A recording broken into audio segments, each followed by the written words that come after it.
The world is very ancient, and human origins are mysterious and obscure. We try to decipher our past based upon the multiple layers of civilizations whose ruins lay strewn across the planet like pieces of an archaic jigsaw puzzle. Some of these old civilizations are still buried beneath the deserts, mountains, and oceans, awaiting a time when they will yield their secrets through human discovery or natural cataclysms that will strip away and reveal their hidden locations.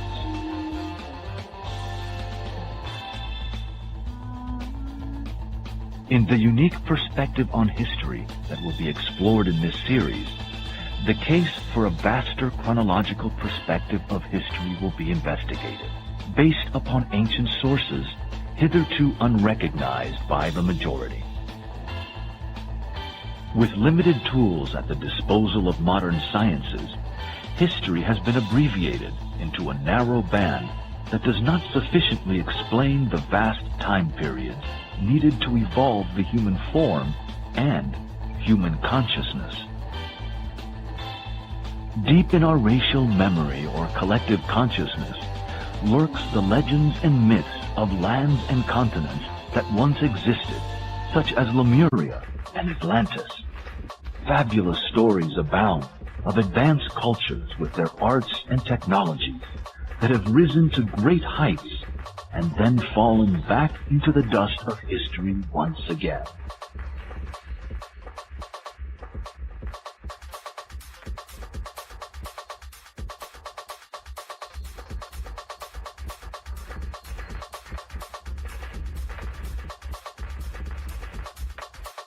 Understanding these rhythms and cycles of time help us to understand that our modern civilizations are not the first to have emerged, nor are they necessarily more advanced than previous ones that have come and gone.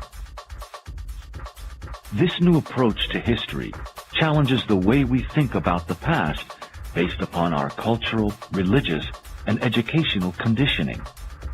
These structures have helped humanity thus far understand the world, but which in today's rapid acceleration of planetary consciousness are very limited and starting to break down. They are overdue for transformation into a broader, more inclusive vision. The possibility of discovering and understanding the origin of the human soul and its divine pedigree is imminent in our time.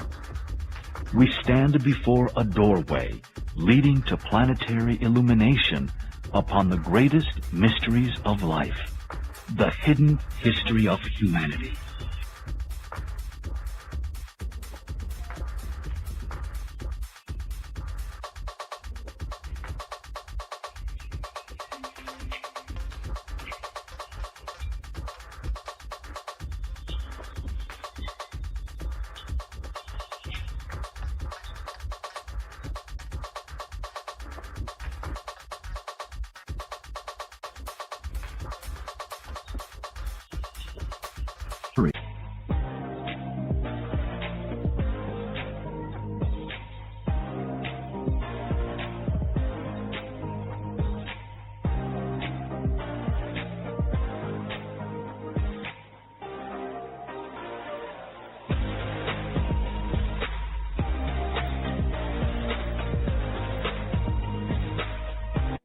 The intention of the Hidden History of Humanity project is to re-establish the correct chronology and timelines for human history. That's part of it. The other part of it is that humanity is disempowered in not knowing its true origins or indeed the chronology. So to establish the correct chronology and the understanding of the root races, how humanity came into being, and how the evolution of consciousness proceeded from there, is going to empower humanity with knowing the truth. Humanity is having the truth hidden from it at this point in time. but it is actually emerging. We have light emerging, we have truth emerging, and this is happening exoterically in parallel with this esoteric emergence of the Ageless Wisdom teachings.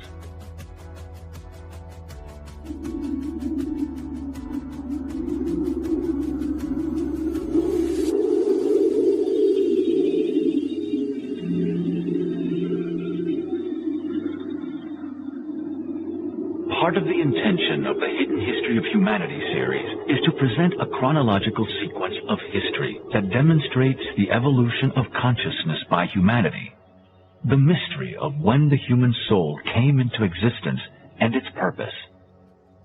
This first series will establish a broad structure of understanding for the future series that will elaborate further. Evolution will be traced from before the human race appeared through the stages of the Lemurian, Atlantean, and current root races. It will finish with contemporary humanity that is now transitioning into the sixth root race. It will discuss the evolution that will unfold in the future, always in the context of what has transpired. It has been said that unless we understand our history, then we are condemned to repeat the mistakes of the past. On the scientific side, several key areas will be explored in this history of the root races, such as geology, geography, astronomy, archaeology, and anthropology. From the religious angle, some of the most ancient works will be referenced: the Hindu, Jewish, Persian, Islamic, Buddhist, Gnostic, Celtic, and Christian traditions.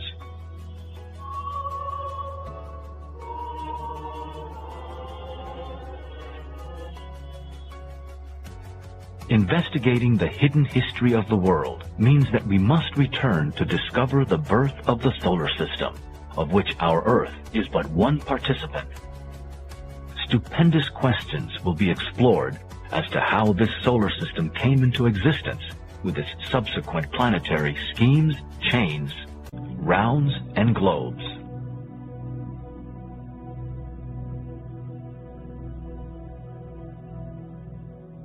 Modern science insists upon the doctrine of evolution. So does human reason and the secret doctrine. The idea is corroborated in ancient legends and myths, and even by the Bible when it is interpreted esoterically. We see a bud slowly developing from a seed and a flower from the bud. But what of the seed with its predetermined program of physical transformation? What about the invisible, therefore spiritual forces which gradually develop its form, color, and perfume?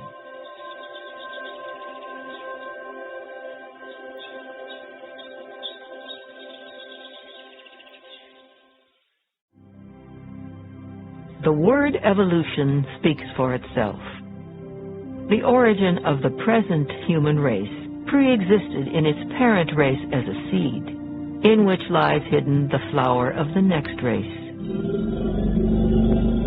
The ancestors of the present elephant and lizard may have been the mammoth and the plesiosaurus. Why should not the originators of our human race have been the giants described in the ancient Hindu Vedas or the book of Genesis? As well, it's ageless because it's timeless. It's the same verities and truth that exist throughout all time. And the Ageless Wisdom teachings come to us in many forms, through mythology, through various amanuenses who have been transmitters of the teachings from the hierarchy of the Masters of Wisdom, through the ancient Vedas, of course, through the spiritual traditions that exist universally. These various frequencies of the Ageless Wisdom teachings are available for people to plug into at whatever level of understanding that they have reached thus far in their soul evolution. There are several other keys to this study that include psychology, physiology, metaphysics, astrology, and sacred geometry. The synthesis of even a few of these keys will shed light upon the evolution of consciousness in the human kingdom, the purpose of the human soul, and its existence.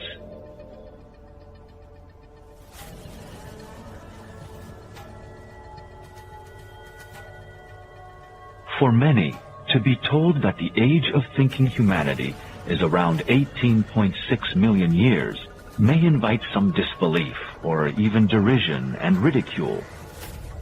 Such is the state of Maya, or illusion, in which we all live, conditioned by thousands of years of wrong thinking, religious propaganda, ignorance, and lack of spiritual education.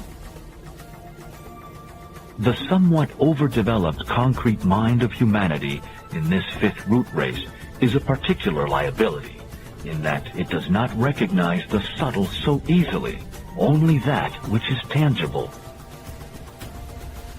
History, with its humanity's approach to our past, has imposed upon itself the limitations of dogmatic science and theology, ignoring the ancient traditions that hold the keys to many of these riddles.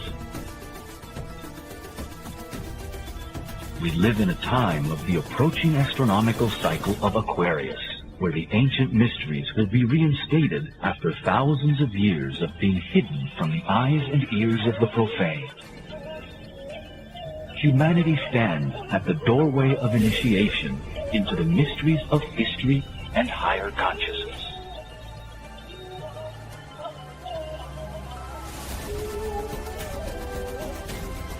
There are many isolated strands in history that can be drawn together. There are many facts that can be collated, especially those corroborated by direct as well as inferential evidence found in ancient literature and history. This is one of the fundamental purposes of the Hidden History of Humanity Project's books and video series. Much of this ancient literature is contained within the Hindu Puranas, the Upanishads, the Rig Veda, the Mahabharata, and the Ramayana. This is logical, for the Hindu tradition is the oldest of our current races. In the Puranas, the meaning and chronological order is very clear. We can count generations of the Manus and their series of incarnations as heroes in the old stories. The Manu sets the tone and type of any given race in terms of its evolutionary goal. The ancient book of Manu gives a complete narrative of creation with a chronology of the divine ages of the heroes through to the appearance of man on earth.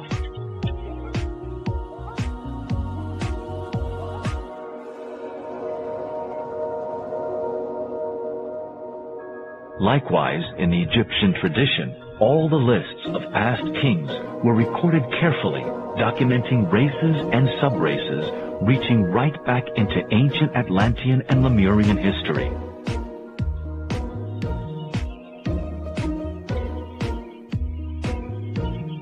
Fifth root race also come to us from the Old Testament, where the history of all the human races is contained in the first 6 chapters of Genesis. Much of this will also be explored in this series. Genesis, from chapter 4, verse 16, through to the end of the 5th chapter, gives purely historical facts, taken word for word from the secret book of Numbers in the Great Oriental Kabbalah. The patriarchs of the Old Testament, such as Adam, Cain, and Seth, are the same as the Hindu Manus who set the tone, impulse, and purpose for each evolution in the root races, sub-races, and branch races.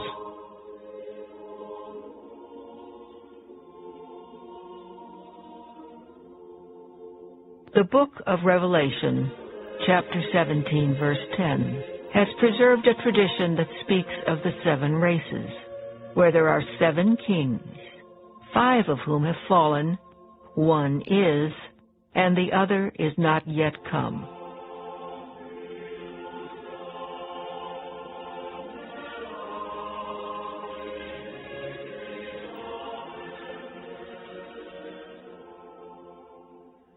This passage refers to the 5 root races that have elapsed, including our 5th root race that is almost finished.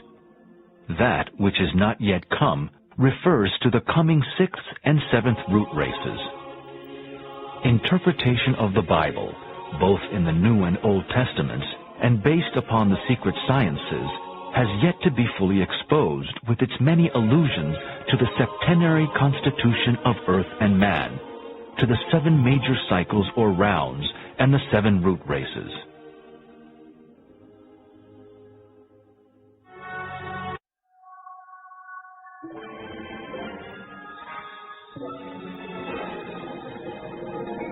The ancient Greek tradition was also a repository of the ageless wisdom, encoded throughout its wonderful and deeply evocative mythology. The Greek allegories give to Atlas 7 daughters, representing the 7 subraces of Atlantis. These daughters are the mothers of famous heroes, the founders of many nations and cities. Astronomically, Atlas's daughters are the 7 Pleiades. The 2 are connected with nations whose destinies are shaped by the past events of their early lives according to universal karmic law. In the Greek tradition, the root races are divided into the Golden, Silver, Bronze, and Iron Ages, and have an identical correspondence to the Hindu Yuga cycles, such as the Kali and Satya Yugas. The 3 one-eyed giants of Greek mythology are a reference to the last subraces of the Lemurian root race. Hence, we can see the sources of the ageless wisdom or perennial philosophy that lay hid in universal mythology and religion. The same or similar stories are told in all cultures, indicating the consistency and veracity of these ancient stories within the collective consciousness of humanity. Mythology is one of the great keys to studying the mysteries, because the mysteries are encoded in mythology, in Greek mythology, in Scandinavian mythology, in mythology of all traditions. Like music, mythology is one of the great universal languages that we can understand and which anyone can tap into quite easily for understanding the archetypes of the gods that are described in the various stories. In mythology, we have the stories of all the planets and their relationship to one another, personified by the planetary gods. We have Zeus, Jupiter, and Mars, and Venus, and Mercury. They all have these various stories which describe their interrelationship with one another. The ancient wisdom teachings are encoded in all mythologies, East and West.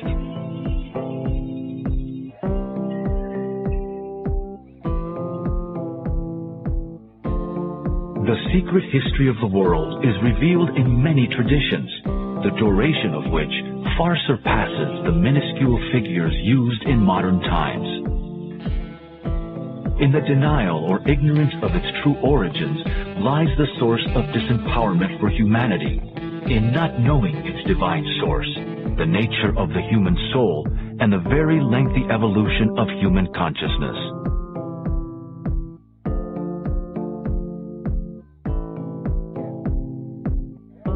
Who today really reflects about our true history and ancient past, preoccupied as we are in a busy world trying to survive? Most people accept the culturally conditioned views of the Western Bible and/or modern science, both of which do not, on the average, offer more than 5,000 to 10,000 years for the origin of human civilization. However, this is changing in some fields of science, going back into hundreds of thousands or millions of years in some cases.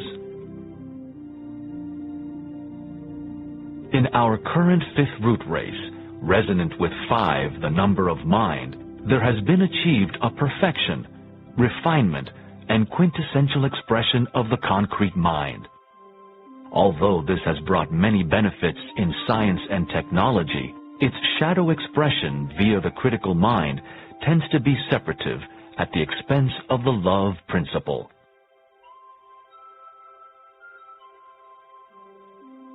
the lower mind only functions through the 5 tangible senses. In the coming Aquarian cycle, the secret sciences will blend more fully with mainstream science. The 6th sense, or intuition, is in its early stage of development in this imminent 6th root race, hence perception of the more subtle aspects of human evolution, such as the aura, chakras, and the invisible forces behind nature, is still limited, unrecognized, and unrealized by the majority. With regard to our history, there are many crystallized belief systems that influence current world thinking. They are compounded by an unquestioning and undiscriminating acceptance under the authority of modern science or religion. Likewise, history tends to stay in a straitjacket of conformist, consensus thinking that excludes any other viewpoints. This is changing, however, almost imperceptibly, as inquirers from many disciplines are questioning existing viewpoints of the status quo. They are uncovering more and more evidence that will continually transform current thinking. This Hidden History of Humanity project series is part of this incoming wave, expanding our worldview, pushing us ever forward in our evolution.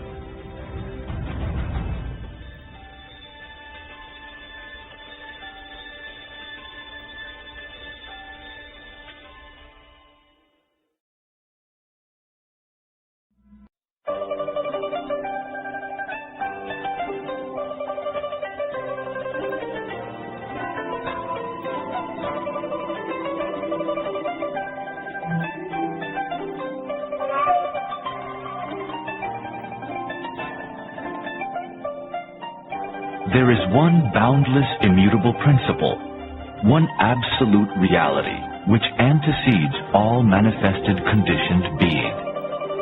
It is beyond the range and reach of any human thought or expression. The manifested universe is contained within this absolute reality and is a conditioned symbol of it.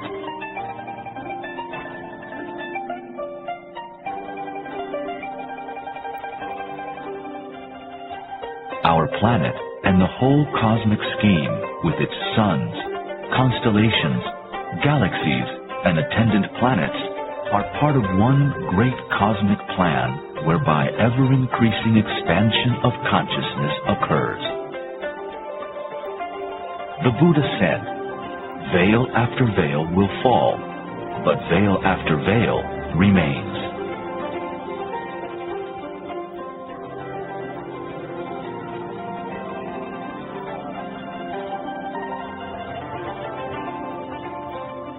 The cosmos is ever expanding. Speculation on the intelligences and hierarchical orders of worlds is evident in many traditions. One can only ponder on the rich diversity of life within this living cosmos.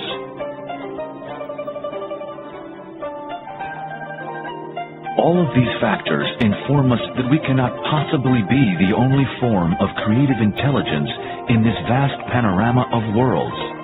And humanity is coming to this gradual realization and imminent revelation.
The rounds are enormous periods of time and there are 7 rounds that correspond to each planetary incarnation or globe of the so-called planetary logos. And we are currently in the 4th round of 7 rounds at the moment. And this has brought about an elapsed time of around about 1.93 billion years. We are halfway through this globe period. And these rounds are broken up into 2 other lesser cycles of 317 million years each, and these are called Manvantaras. Manvantara, though, can be a generic name applied to any cycle. It literally means between 2 Manus, and the Manu is the being who sets the archetype for any particular race. So these 7 rounds are opportunities for the incarnating monads of the planet to gain experience by incarnating upon these streams of energy, which we call rounds, and subsequently find their incarnation into the various root races, sub-races, and branch races. In this diagram of the Earth scheme are 7 large circles called chains. Within each of these large circles are 7 smaller circles called globes. The planets are called schemes because behind the visible outer planet are a series of worlds in more subtle matter called globes and chains. A planetary scheme holds within it the microcosm of the entire solar system. Our planetary logos, which is the ensouling entity of our physical Earth, undergoes many incarnations, which are called globe periods. There are 7 globes that are contained in a chain of globes. These 7 chains in a scheme make a total of 7 times 7 equal 49 globes. They represent past and future incarnations of the life we call a planetary logos, or God, upon our planet. Note that the current incarnation of the Earth is chain number 4, the central chain of the 7 chains.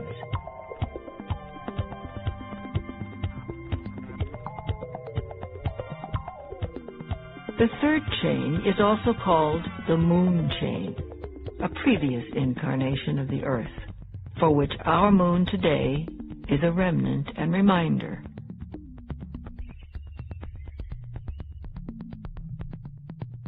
So the rounds and globes and chains refer to the greater picture of evolution. So if we're considering the whole solar system as an incarnation of the great life that emanates from Sirius, then we can get into a little bit more detail within the solar system. Every planet in the solar system is regarded as a planetary scheme, and within that scheme exists the globes and the chains of each particular planetary scheme, which is a microcosm of the entire solar system. So various globes and chains within the Earth scheme are named the Neptune chain or the Venus globe and so forth. And of course all these planetary schemes within the solar system are connected to one another.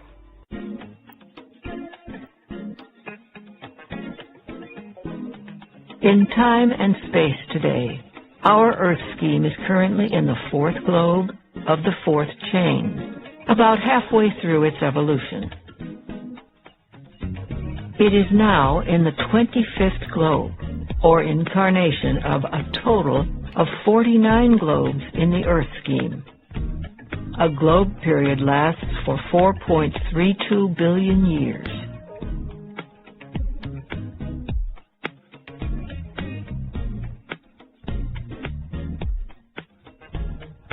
The solar system as a whole is said to be at the middle point of its evolution, but on a much larger scale of some 155 trillion years.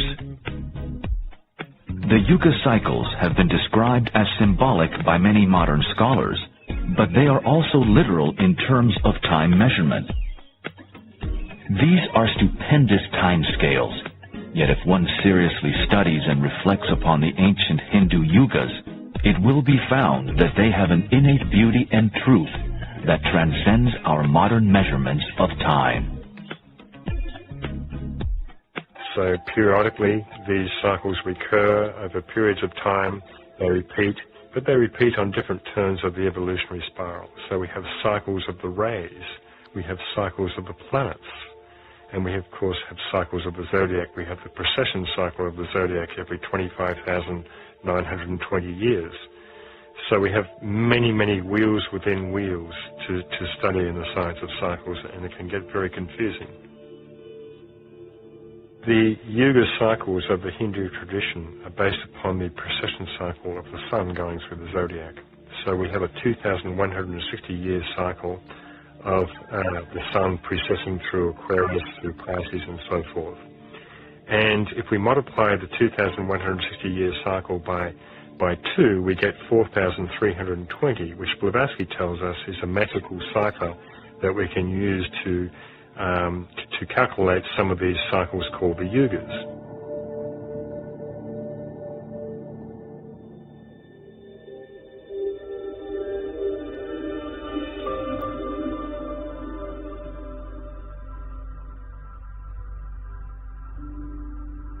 Here is a simple representation of the proportion of the 4 yugas that comprise a Maha-yuga, or Great Wheel. The lesser yugas, or wheels, are the wheels within wheels. The yugas above describe the 4 yugas of this current 5th root race that started almost 4 million years ago, starting with the Satya Yuga and moving clockwise through the lesser yugas to finish at the Kali Yuga that started around 3000 BC.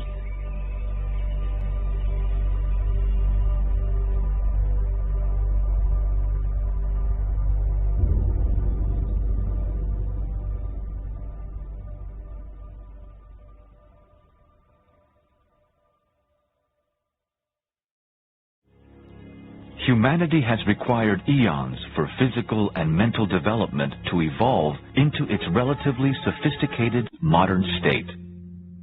What do you think? Have you ever wondered just how long it has taken human evolution to unfold? Have you accepted what you were told at school or believed what adamant biblical scholars have declared? Or have you gone along with modern science's authority? How can we consider a longer time frame for history which ultimately conceals the greatest puzzles of existence and the mystery of the human soul?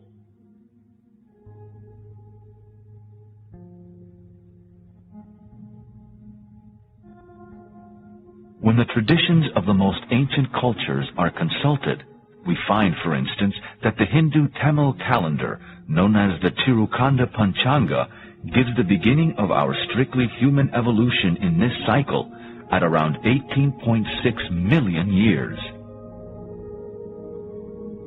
These cycles also go back into trillions of years, and the Mayans have documented them in the billions. Are these figures fanciful, symbolic, or factual and literal? Although there are paradoxes about certain timescales between ancient sources and modern science, there is agreement about some of the really big cycles. For instance, noted scientist, the late Carl Sagan, said, "The Hindu religion is the only one of the world's great faiths dedicated to the idea that the cosmos itself undergoes an immense, indeed an infinite, number of deaths and rebirths. It is the only religion in which time scales correspond to those of modern scientific cosmology. Its cycles run from our ordinary day and night to a day and night of Brahma, 8.64 billion years long, longer than the age of the Earth or the Sun." Physicist Fritjof Capra, in his best-selling book, wrote, "This idea of a periodically expanding and contracting universe, which involves a scale of time and space of vast proportions, has risen not only in modern cosmology, but also in ancient Indian mythology. Experiencing the universe as an organic and rhythmically moving cosmos, the Hindus were able to develop evolutionary cosmologies which come very close to our modern scientific models.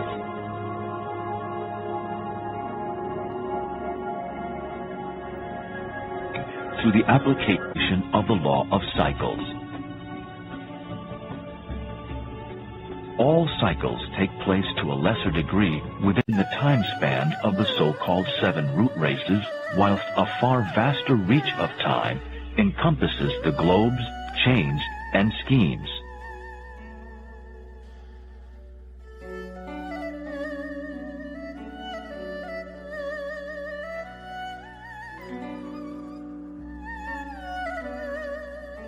Humanity is somewhat disempowered in not understanding its past, which is the origin and purpose of the human soul. Also, there has not been a fixed time from which to reckon, by which to measure history. And saddled with the shortened chronology that is supposed to explain the entire unfoldment of the human race, a distorted reality has been created. The spiritual path is one of forever peeling back layers of illusion. The mystery of human evolution is one of the greatest secrets yet to be fully revealed.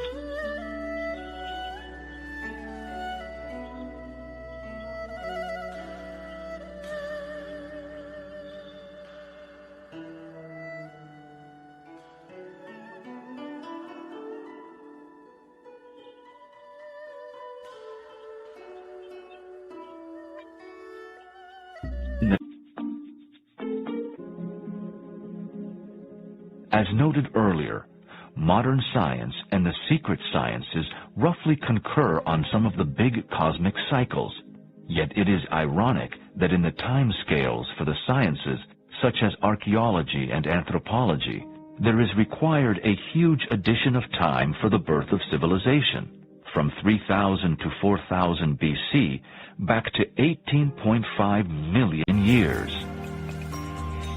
Equating the esoteric record of time with the current accepted geological record, there is a massive subtraction of time, from around 65 million years for the Jurassic Age, down to 28 to 20 million years for the esoteric doctrine.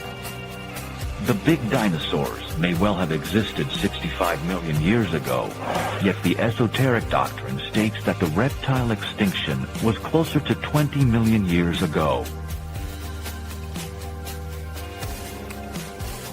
Disparities and contradictions abound, yet they are not unresolvable or irreconcilable. Consider that around 500 years ago, it was thought that the sun orbited the Earth, and that the Earth was flat. Now, that illusion has been stripped away and transcended thanks to the astronomer Copernicus. Yet despite all the amazing scientific advances since then, accompanied by expansions of human consciousness with regard to time is an illusion. Yet just as a human being has its allotted lifespan, so do all other lives. Plants, solar systems, galaxies, races, civilizations, and nations. All entities, therefore, have a measurable cycle in which to achieve certain goals in their evolutionary pattern. Esoteric cycles are based upon the astronomical precession of the Earth orbiting the Sun. It takes 2,160 years for the Sun to precess through one sign of the zodiac. From here, all the greater cycles are measured.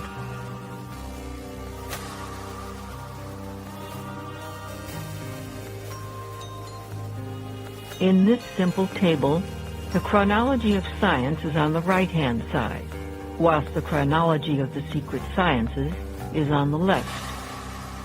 Figures are in millions of years. Even though there are large disparities between the figures, when more understanding of the process of dating the Earth is acquired, these figures will concur with one another. In this table, we can see that the astronomical precession cycle of 2,160 years is the basis for all the greater cycles, of how 12 of these cycles create a great year of 25,920 years, of how multiples of the 4,320 cycle create the figures of the Hindu yugas. And then as we move down the table, we can see how these yugas mathematically compose the Mahayugas and the Manvantaras, or rounds. Eventually, a day of Brahma is reached, delineating the time for an entire globe period, or one incarnation.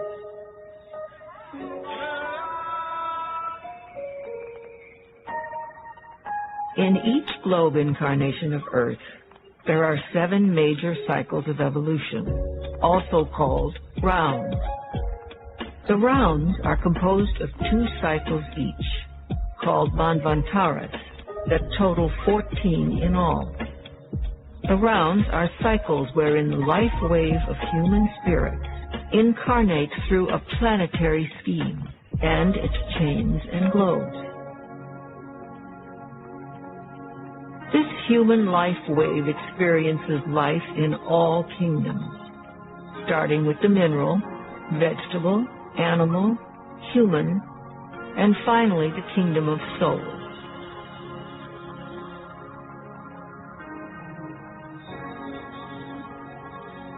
What is our purpose as spiritual monads to embark upon such a long journey through all the kingdoms?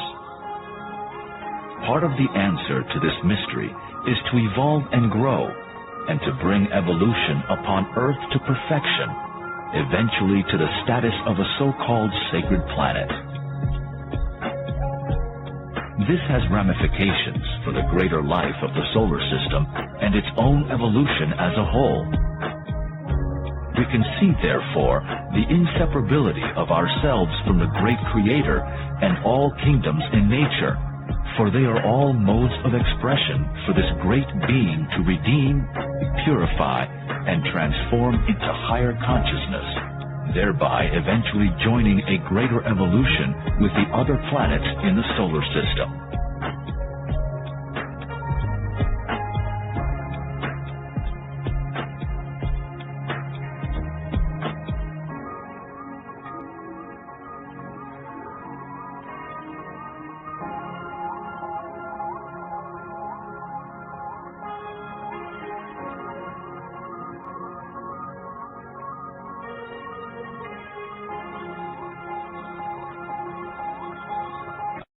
Now, the rounds are the cycles of time of the various groupings of monads that cycle through the globe and chain of a particular scheme.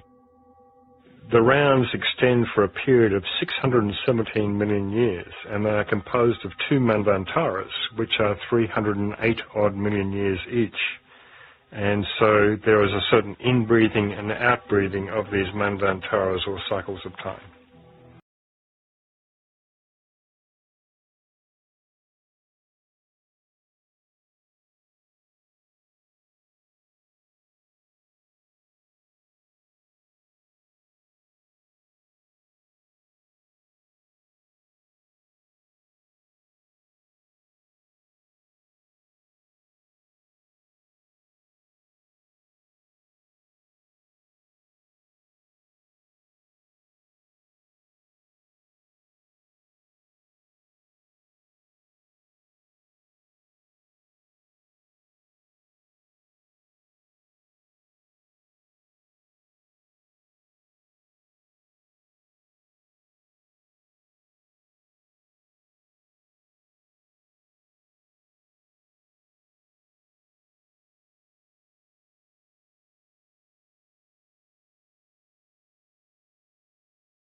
is a planned unfoldment of consciousness, where a certain archetype is created by the so-called Manu of the races, and various civilizations unfold within that particular time period of a root race, which of course encapsulates 7 sub-races and 7 branch races within each sub-race, giving many, many different incarnations and possibilities of civilizations, and of course all the soul groupings, the 7 race soul groupings who incarnate through those particular branch races and sub-races and root races to gain experience, and of course all aim towards enlightenment and liberation ultimately.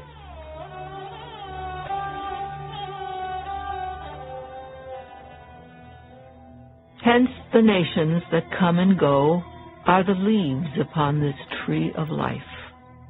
They have their autumns and springs and constitute the shortest cycles of a few thousand years. The smaller branches that support the leaves are the branch races with cycles that correspond to a 26,000-year precession cycle. The larger branches embody the much larger cycles of the subraces. The trunk of the tree represents the largest cycle embodied by a root race.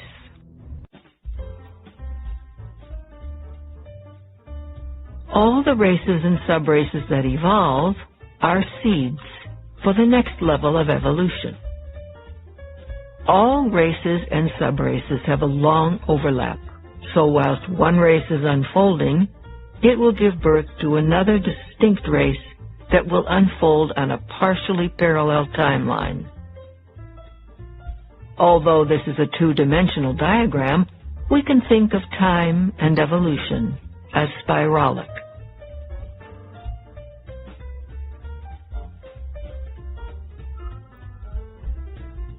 The root races started around 150 million years ago, during the latter part of that immense cycle we call the 4th round. The first 2.5 human races were in the subtle or etheric realm, and gradually evolved into a physical form with skin and bones in the middle of the 3rd root race of Lemuria. Human bodies were enormous in those times, but through development of the mental principle, became smaller and more refined.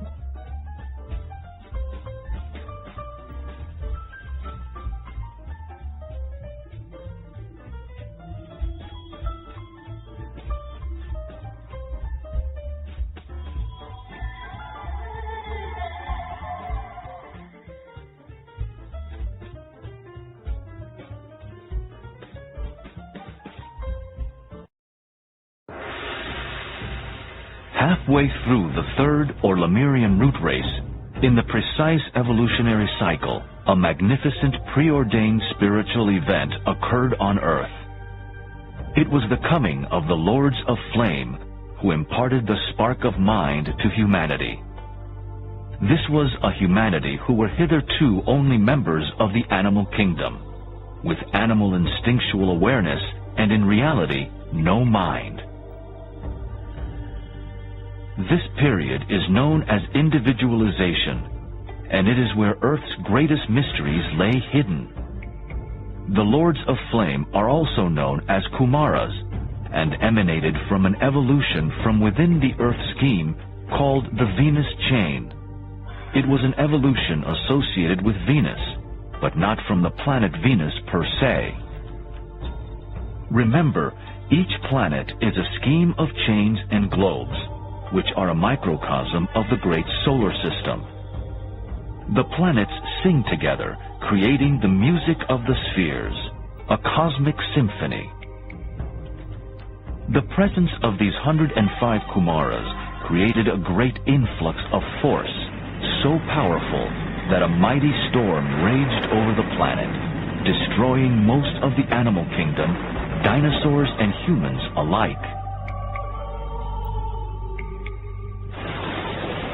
The advent of the Lords of the Flame, the electrical storm, which ushered in the period of man, was distinguished by disaster, chaos, and the destruction of much of the animal kingdom.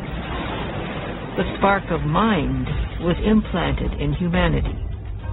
The strength of its vibration and the immediate effect of its presence caused the death of the animal form, thus producing the immediate possibility of the newly vitalized soul bodies, vibrating to such purpose that new physical bodies were taken for incarnation.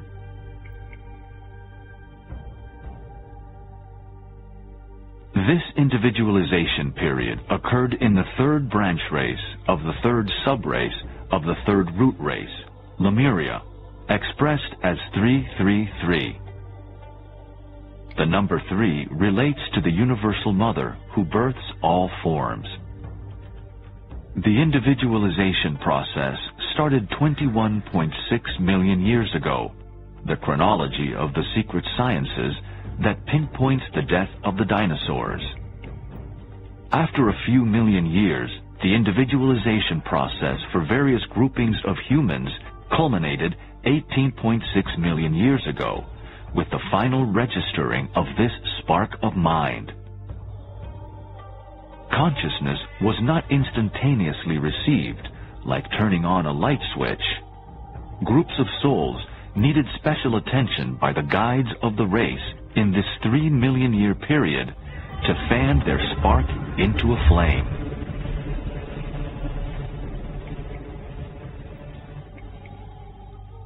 During this period, another miraculous evolution occurred. The future humans, who were hitherto members of the animal kingdom with only instinctual consciousness, were hermaphrodite also. In other words, they reproduced themselves without the aid of any mate. Thus, hermaphrodite humanity gradually transformed into a two-sexed species over this 3 million year period.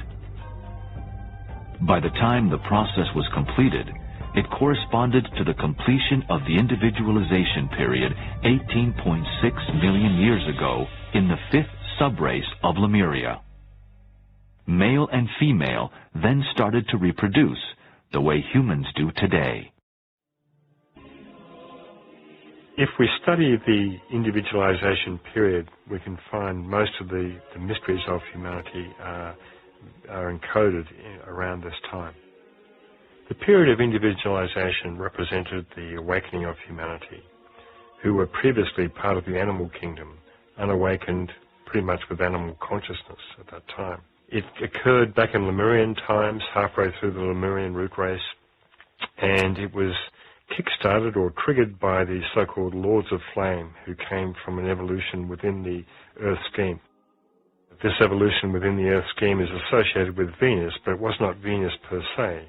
The presence of these beings, these Kumaras or Lords of Flame, created an electrical field around the planet that ended up destroying most of the animal kingdom at that time, and this was probably the true period of the death of the dinosaurs. It was the death of the human forms at that time who were part of the animal kingdom, but they reincarnated after this period with causal bodies or souls. The spark of mind was born. This occurred around about 21.5 million years ago, but it took about 3 million years to fan the spark of mind into a greater flame, so to speak. And over this 3 million year period, humanity became individualized in various ray groupings around the planet. So Animal Man at the time went from instinctual consciousness to individual self-consciousness. They became self-aware. And this particular period is delineated in Genesis, in the Bible, where Adam and Eve knew each other. This was the time of individualization, sort of more or less mythologically expressed.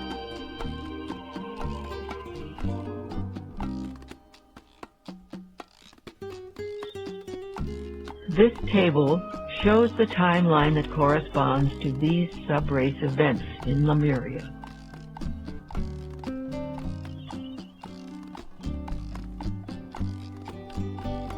Gradually, all the Lords of Flame, their work completed, returned to the Venusian evolution within the Earth scheme. Yet 7 of these Kumaras stayed, the chief of whom is called Sanat Kumara, or Melchizedek, also known as the Watcher, or the Ancient of Days. He presides over humanity until the last weary pilgrim struggles home. In other words, until the last of humanity achieves liberation. This was also the time of the establishment of the planetary center called Shambhala, over which Sanat Kumara presides.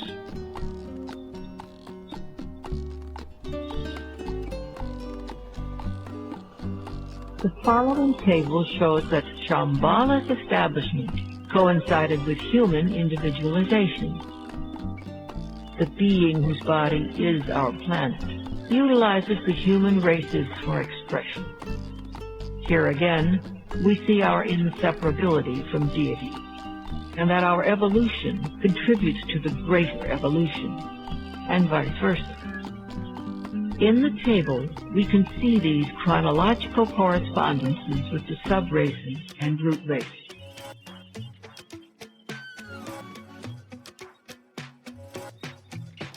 The humanity of that ancient time was enormous in stature, though evolution has been refining and decreasing in size up to our present day.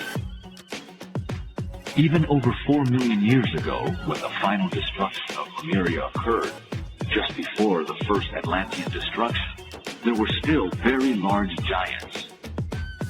Indeed, the statues of Easter Island that are about 30 feet or 10 meters high are representative of the height of the giants of that time.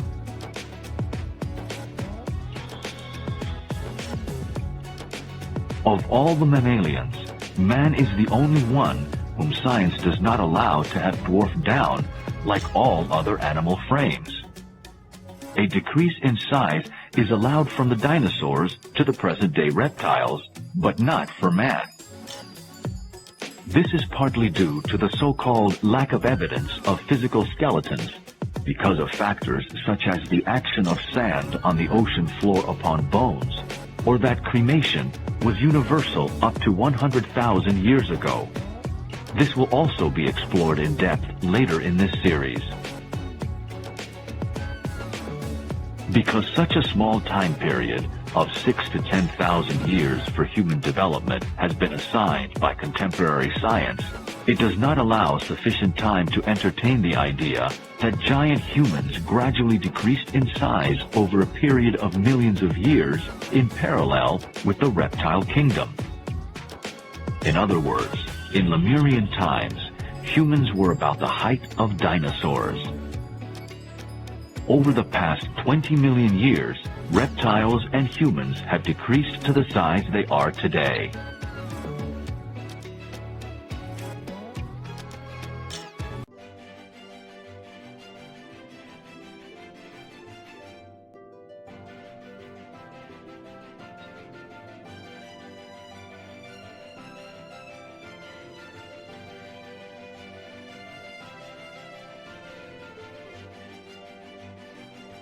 So the Hidden History of Humanity project seeks to document and visit many sites around the world where these relics and artifacts remain of ancient civilizations, such as Tiahuanaco in South America, Cuzco in Peru, Easter Island, the ancient ruins of Greece, and many ruins around the Mediterranean. Their extent across the whole planet. In fact, this architecture is called Cyclopean pentagonal architecture, which are odd-sized blocks, but quite often with 5 sides, fitting perfectly into one another and creating earthquake-proof walls and buildings. And so we have many instances of ruins extend around the world that have this kind of architecture. For instance, in Mycenae in Greece, we have these marvelous ruins that look like they've been built by giants. And in fact, part of the Hidden History of Humanity project looks at the evolution of the human form from giants down to the size that we are today. And in fact, these giants built, in fact, we were talking about Cyclopean architecture, we're talking about the Cyclops, the legendary giants with the one eye. And these giants did exist back in Lemurian times, and actually physically manhandled these enormous blocks that weighed many tons into position.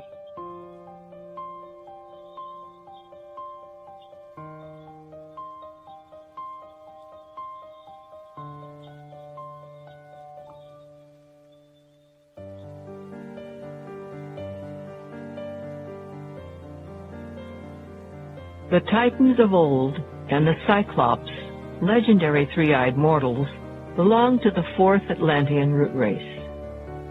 All their subsequent legends and allegories are found in the Hindu Puranas, the Greek myths, and Homer, based upon hazy reminiscences of real Titans, men of superhuman, tremendous physical power, which enabled them to defend themselves and hold at bay gigantic monsters of the geological Mesozoic and early Cenozoic times.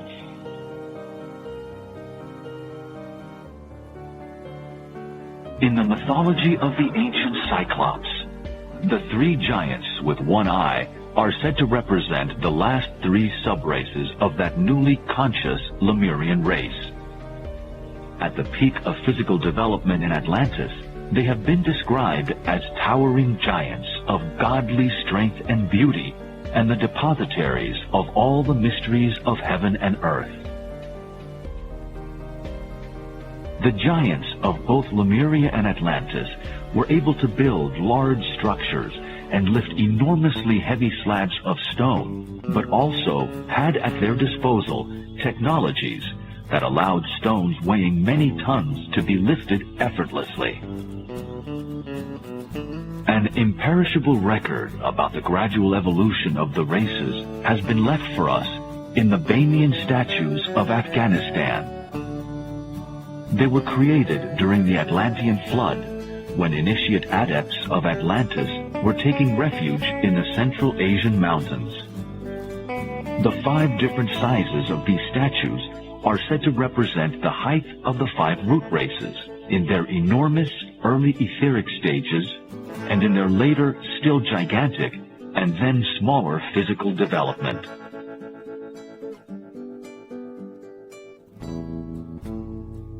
The civilizations in Lemuria and Atlantis also had access to technologies based upon sound that was able to create a vacuum and lift these blocks effortlessly. These blocks that weighed many tons, or to transport them from many miles away to their particular sites, such as Stonehenge is a good example of this. And in many of the mythological stories in South America, in the Celtic countries of Europe, we find very similar stories of a magician or a sorcerer who transported these stones from many miles away effortlessly through the air. The transport of these stones may seem like a magical process to us, but to those who had the knowledge, it was simply about rendering the atoms within these stones weightless, and this is the science of magic.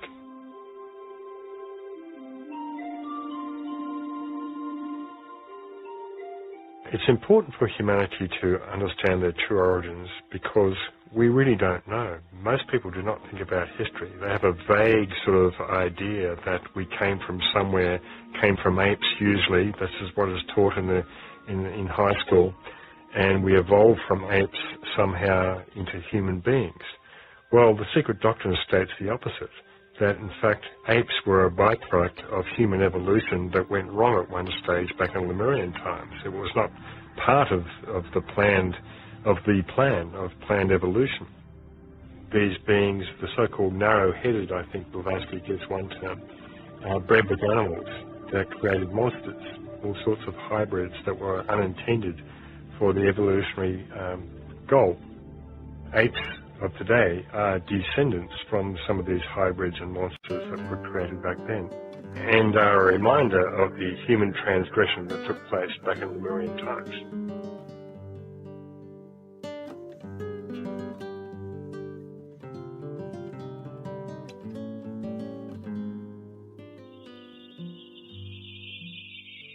According to occult doctrine, humans bred with animals in Lemuria, creating an unnatural and unplanned linking. The hybrid monsters created were the ancestors of our modern apes. At individualization, certain groups of souls refused to incarnate because they regarded the bodies at their disposal as too coarse. They were ultimately responsible for the groups of humans that caused this evolutionary anomaly, the so-called sin of the mindless.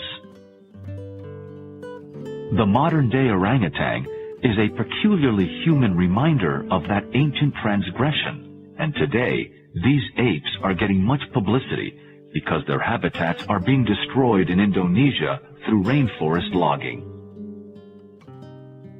When the unplanned inbreeding occurred with animals, the celestial guides immediately struck some groups with sterility in order to halt that which was not in the program of the divine plan.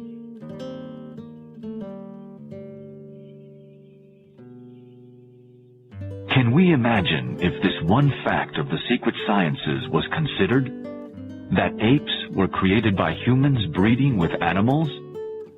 What a dramatic revolution in consciousness would take place in how humanity views itself. Currently, in educational institutions, a 5,000 to 10,000 year history of the human race is taught, and that it evolved from apes. Humanity, however, has a much more divine and ancient pedigree. Madagascar was once part of the Lemurian continent and boasts dozens of species of lemur monkeys. Lemuria was originally part of a long prolongation of land, but the main continent extended from Madagascar in the west, encompassing India, Australia, and Indonesia, right across the Pacific Ocean, taking in Easter Island, Hawaii, and parts of the Americas. Australia is the largest surviving remnant of this once vast supercontinent.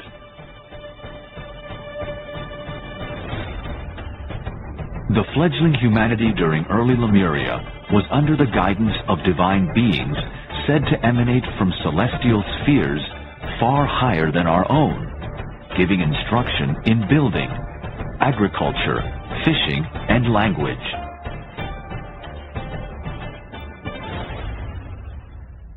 These divine beings are the source of modern speculations that Earth has had many visits from ancient aliens.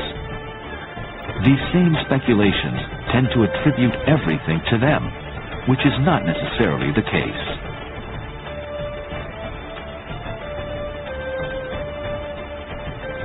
However, the mighty ones performed their great works and left behind them everlasting monuments to commemorate their visits.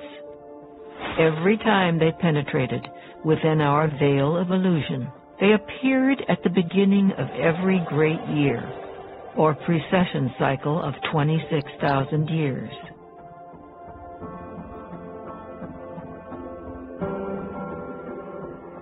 In ancient Chaldea, these beings were called the Kabiri, or Kabarim, meaning the measure of the heavens.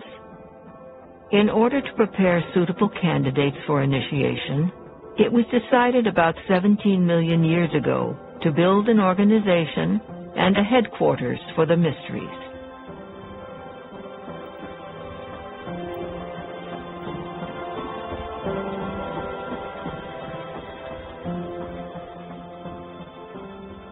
Today determines the astronomical conclusion of one precession cycle and the beginning of another.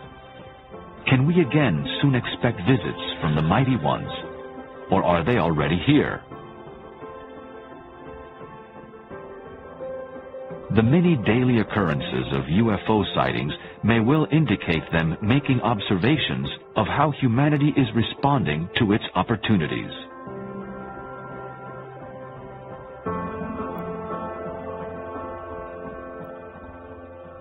There is no doubt that advanced beings have always assisted humanity. From the first Kumaras of ancient Lemurian times, who taught building and agriculture, to the Kabiri, who have visited every 26,000 years to seed another impulse for the next cycle. Yet Earth evolution has seen the perfection of many of its own who have chosen to remain behind and guide humanity. The masters of the wisdom and the adepts of Shambhala have possession of the secret knowledge that lays behind the ancient lost technologies such as pyramid building, lasers, and anti-gravity flying craft.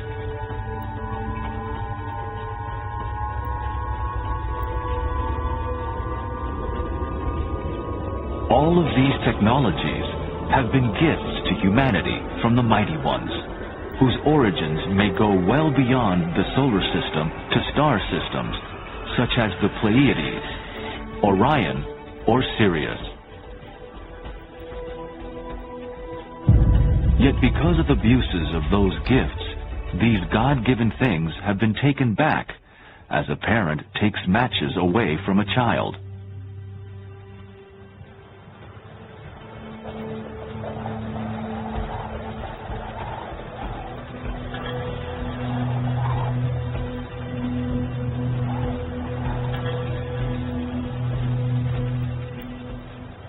The ancient wisdom has had a veil thrown over it, yet in the past century, that very same veil is starting to reveal what has been hidden for so long.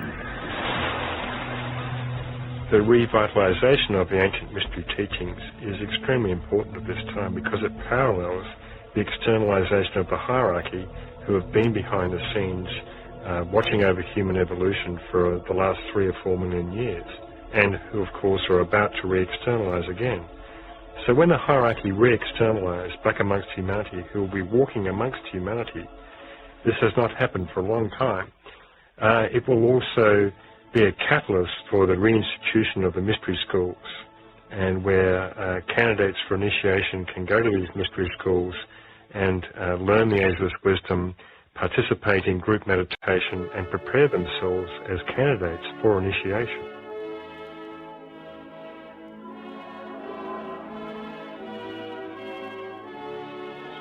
Unlike ancient times, when the human race was guided by mighty celestial beings, the guidance now comes mainly from the secret adepts, those who have run the full gamut of human existence and become perfected, whose spirits have triumphed over matter, and who can bend matter to their will, who now serve humanity by watching over and guiding their progress, allowing as much as possible for human free will to determine its own destiny. Yet this inner government of the planet surely interacts with and regulates the presence of extraterrestrial visitors.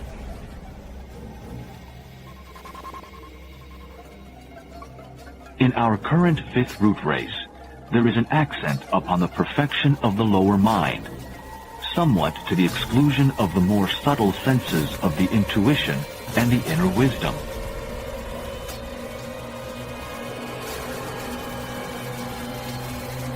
Hence, we must be careful not to interpret ancient texts, symbols, and statues literally or too materialistically, especially if we lack an understanding of the subtle constitution of man. The ancients were far more poetic and artistic in their expression of the inner secrets.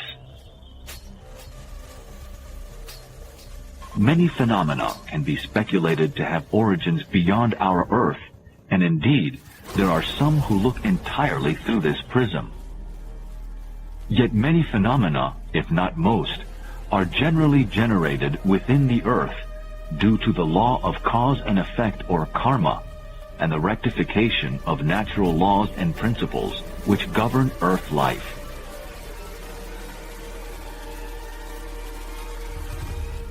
In the days of Lemuria and Atlantis, humanity had not developed these marvelous technologies with their own minds. Today, however, we are just starting to recover some of those lost gifts through our own mental development that has evolved since those times. The mighty ones must surely be watching on with interest and readiness in case we look like destroying our planet through repeating past abuses.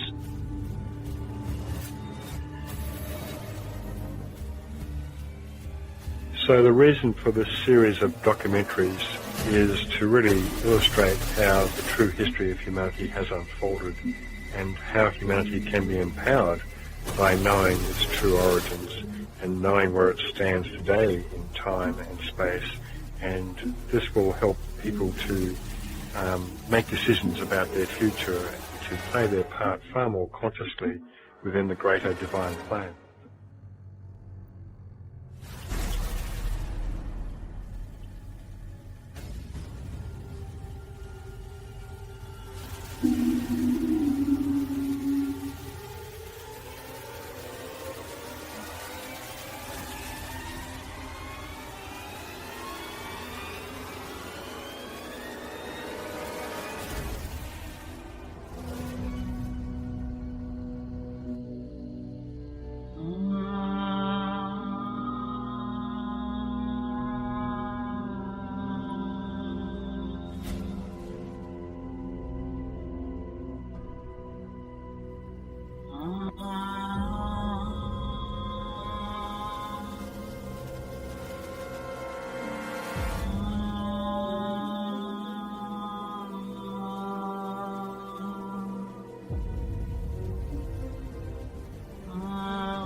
In Part 1 of the Hidden History of Humanity documentary, we covered an introduction to the grander scheme of cosmos and the enormous cycles of the Manvantaras that circulate through the chains and globes of our Earth scheme. This involved the consideration of the Hindu yugas and astronomical precession cycles, plus the cyclical nature of time, all inextricably linked with the unfoldment of the root races, sub-races, and nations, in short, the history of civilization. We examined the idea of human individualization in ancient Lemuria and the implantation of the spark of mind that started the evolution of consciousness throughout the root races. This period of planetary history encompasses the profound mystery of the origin of the human soul.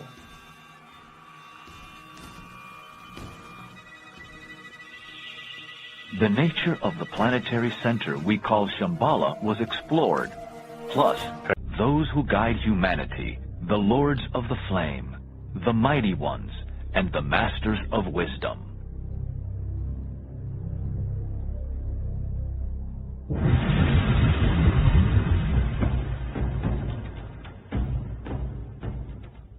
In Part 2 of the Hidden History of Humanity documentary, we will review the original Shambhala as the Temple of Ibez, located in South America.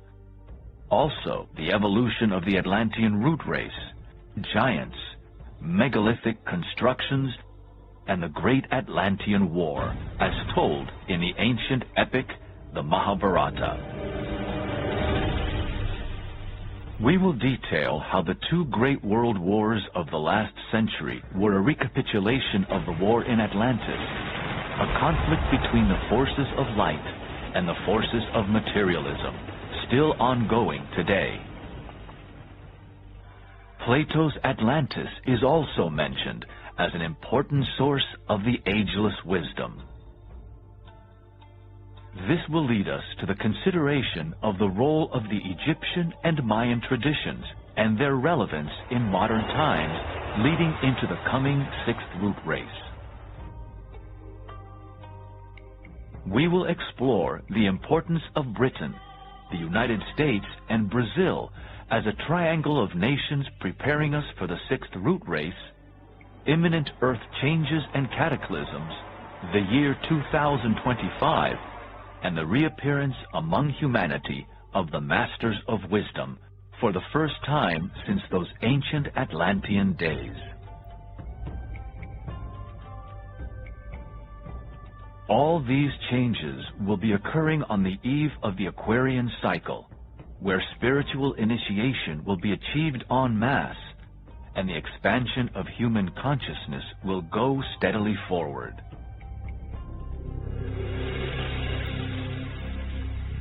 This period of awakening is upon a higher turn of the evolutionary spiral to humanity's individualization, which occurred in ancient Lemuria when the planetary center known as Shambhala was established.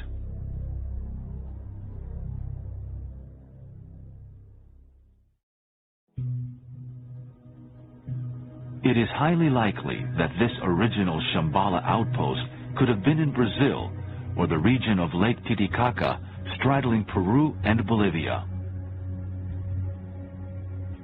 In these early Lemurian times, human bodies were gigantic and clumsy, requiring instruction in what we now call Hatha Yoga, in order to coordinate the etheric body with the physical. This was the first spiritual goal for humanity and represented the first initiation.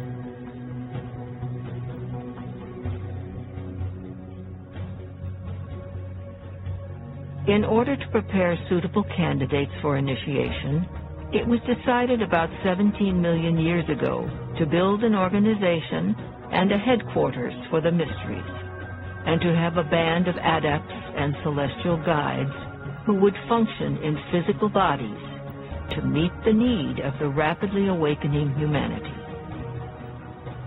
These beings incarnated as kings and priests of nations, the instructors of humanity. The Ibizan adepts had to deal with a humanity that was in its infancy, whose polarization was most unstable, and whose coordination was very imperfect. There was very little mentality to be found, as we know it today, and humans were practically altogether astral in their expression. They functioned even more consciously on the astral plane than on the physical, and it was part of the work of the guides of the race, working under instruction from Shambhala, to develop the energy centers of humans, to stimulate the brain, and make them fully self-conscious on the physical plane.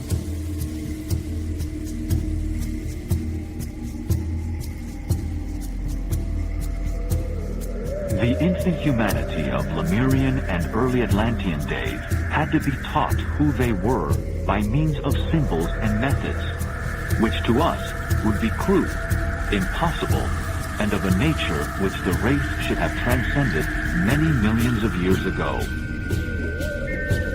It was necessary in those days to employ methods more definitely physical than are permissible today.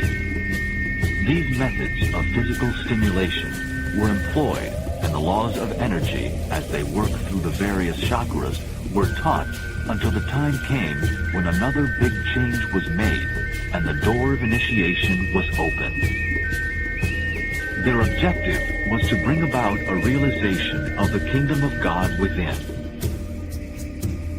It was felt at the time that man was then self-centered enough and individualized enough to permit of a drastic change in method and practice.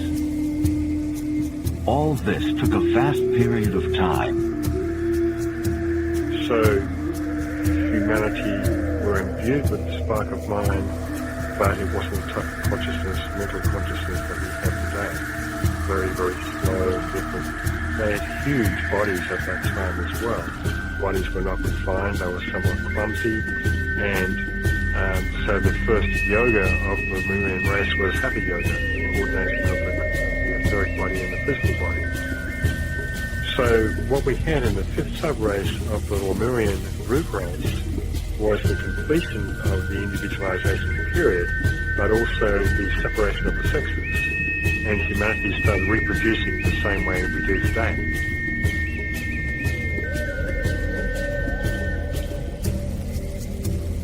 Almost immediately after individualization in Lemuria's fifth sub-race, the Atlantean fourth root race came into existence, developed in parallel with the Lemurians for millions of years.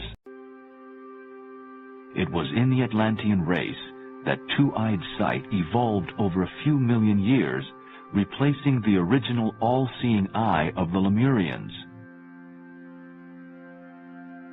There were three-eyed beings in that interim period that also had 4 arms. Gradually over the next few million years, as the Atlantean or fourth root race came into fuller expression in its first few sub-races, this all-seeing eye at the top of the head receded into the brain, where its remnant, the pineal gland, sits today. Two-eyed sight represented the development of mind, and in one sense, duality. From one perspective, the Lemurians were far more spiritual, whilst the Atlanteans were deeply immersed in matter. But it can be misleading to think this way.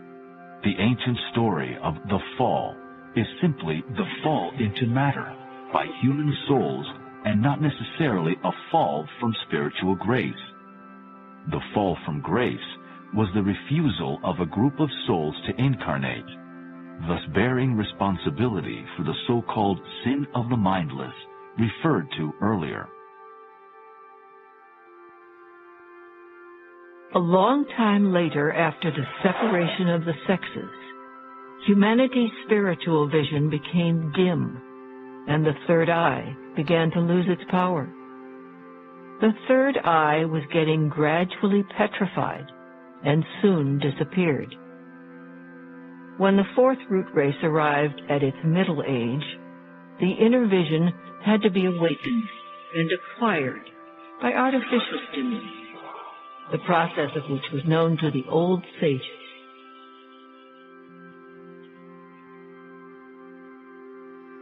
The science of initiation was introduced by Shambhala's masters and adepts in order to hasten evolution, because our Earth scheme had fallen behind in the previous cycle of the moon chain, deemed a failure.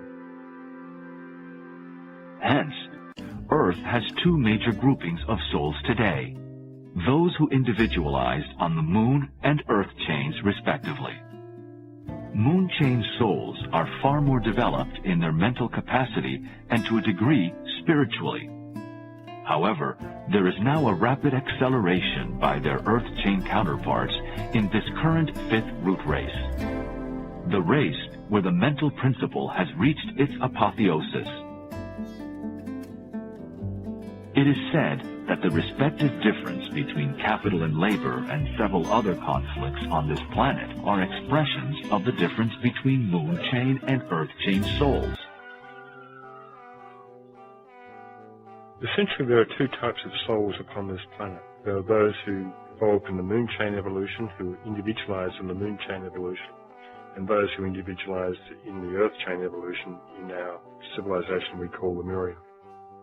And the Earth chain evolution is a long way behind the moon chain evolution in terms of mental capacity that's been evolved, but they are rapidly catching up in this fifth root race, which is all about manas or mind.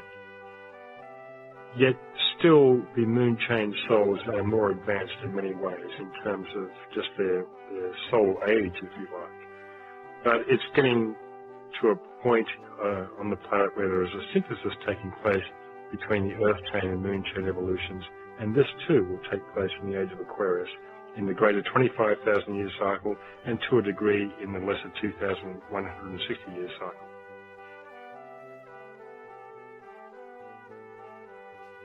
The early sub-races of the fourth Atlantean root race saw an acceleration of consciousness take place, caused mainly by the large influx of souls from the moon chain.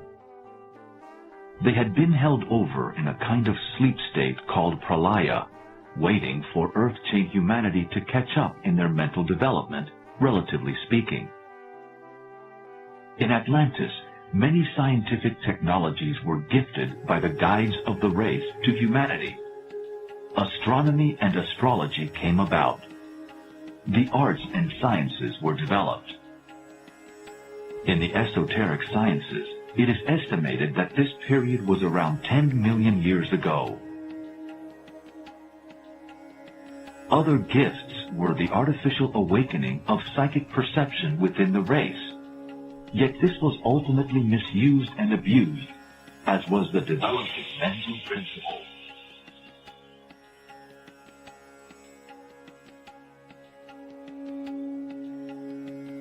And so for several million years we had the sub-races of Lemuria intermingling with the subraces of Atlantis. The first few subraces of Atlantis and the latter subraces of Lemuria.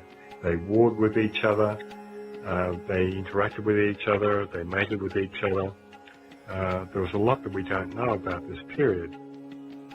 And so the consciousness in Atlantean times was relatively unevolved. They were mainly emotionally or astrally polarized. And so the guides of the race awakened them artificially. They had the third eye factor in their consciousness awakened, and they were able to see psychically. And because they had not developed the mental capacity so much, they were given many gifts of technology by the guides of the race.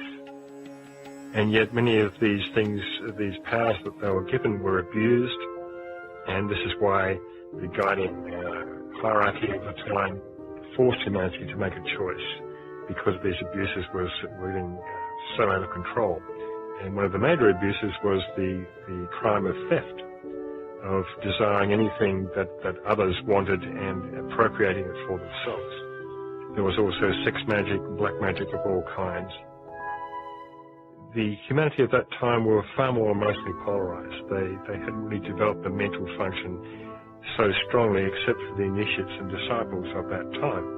Of course, we're told that Krishna and the Buddha were initiated in a particular ashram during Atlantean times, and they were the foremost, they were the cream of the crop, they were the foremost initiates of that time. This particular evolution of a certain percentage of disciples from the Atlantean time also forced this cleavage between light and matter, you see. And it represented, in terms of looking at the whole chain or globe period from the greater perspective, the deepest incarnation into matter for the planetary logos at that time. So it was a huge planetary crisis and a kind of initiation of sorts for the planetary logos.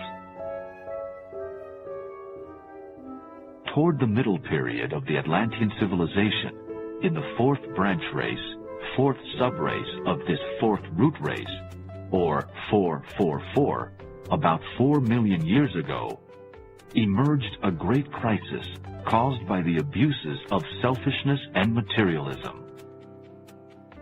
The watching guides of the race who walked amongst humanity and who were leaders and kings of nations had to draw a line, declaring, "This is the way of light. There is the way of darkness. Humanity, make your choice." This ultimatum precipitated the Atlantean conflict, as told in the Hindu epic, the Mahabharata. It represented the deepest point of incarnation into matter for our Earth deity.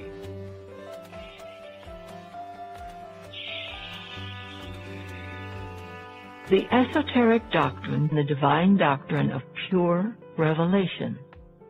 Yet there was another group who inhabited the lost Atlantis and were born with a sight which embraced all hidden things and was independent of both distance and material obstacle. Their sight was unlimited, and they knew all things at once. They were natural-born mediums who neither struggled nor suffered to obtain their knowledge, nor did they acquire it at the price of any sacrifice. The first group walked in the path of their divine instructors, acquiring their knowledge by degrees, learning at the same time to discern the evil from the good. The second group blindly followed the insinuations of the great and invisible king Sivatat, who had neither learned nor acquired knowledge. Thus, under the evil insinuations of his king, the Atlantean race became a nation of wicked magicians.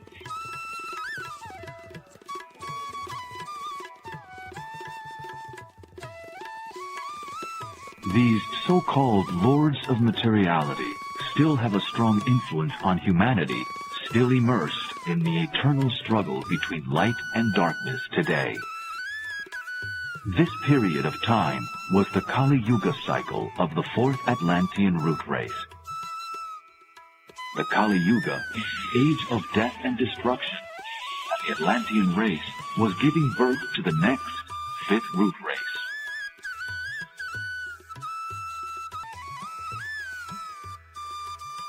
It was the period of the fourth branch race, of the fourth subrace, of the fourth root race, or 444, rapidly approaching the fifth branch race, which would be the seed for this fifth root race.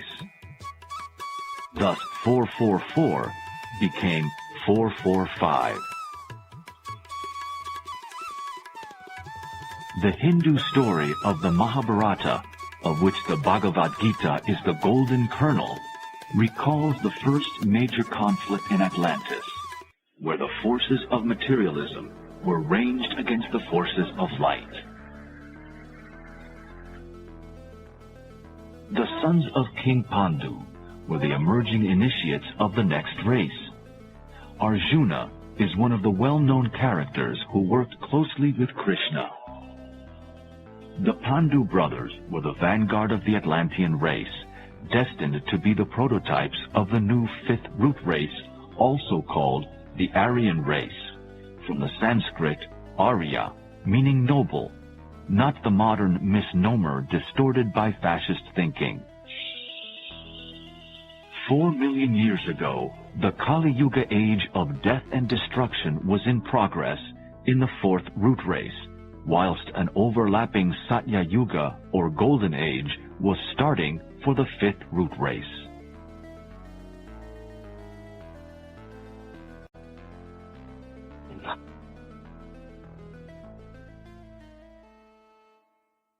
This table shows us that the period of 3102 BC was the start of the Kali Yuga for the fifth root race.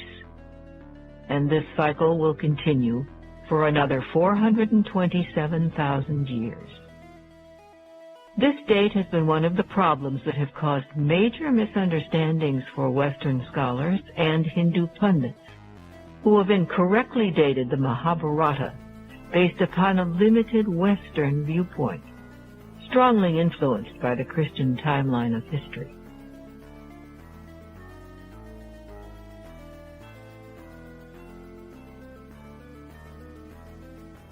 Arjuna's brother, Yudhishthira, symbolically opened the Kali Yuga era. He was an actual king who lived in 3102 years BC, but his name is associated with the Great Deluge at the time of the first sinking of Atlantis, around 4 million years ago, just after the finish of the Great War. Hence the confusion, as the esoteric teachings that are woven into the religious traditions are full of blinds and veils to protect the teaching from the profane. Again, because of cultural misconceptions over the centuries in both the East and the West, considering anything outside of several thousand years is a place few have wished to venture. At this critical juncture in the middle of the Atlantean race, initiates were emerging as candidates for the Golden Age or Satya Yuga of the fifth root race. They were in direct conflict with those who wanted to maintain their old ways of materialism, the acquisition of luxury, and the foulest sorceries. The majority of the Atlanteans pursued anything they desired and appropriated it. They were completely immersed in the darkest expression and distortions of their Kali Yuga period. According to the ancient scriptures, part of the Mahabharata war was fought in flying craft known as Vimana, today known as UFOs. This information can be found in the ancient Hindu text, the Vimanika Shastra. That technology, along with the knowledge of pyramid building and solar power, etc., has been in existence for a very long time. They were some of the gifts to the race alluded to earlier. After the war was fought, the first Atlantean flood engulfed the earth, resulting in a large portion of Atlantis sinking entirely beneath the sea. According to the doctrine of the secret sciences, both the war and the flood occurred about 4 million years ago.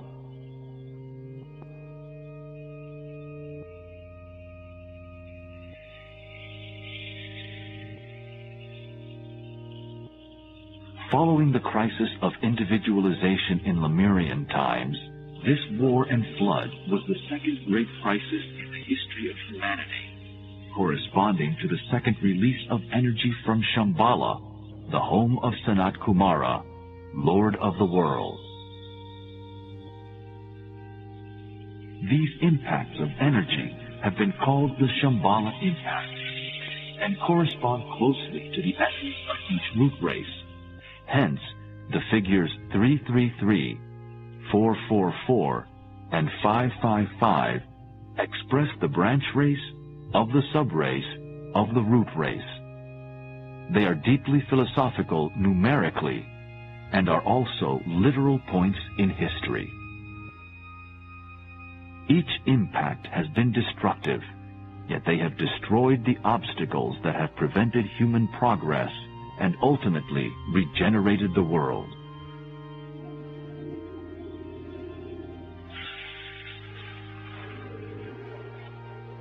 Whenever the history of the universal flood is told, the story of Noah is not very far away. No matter what tradition, or by what name he is called, Yuha in the Hindu tradition, or Noki in the Andean civilizations, Noah's story is allegorical, deeply symbolic, and literal.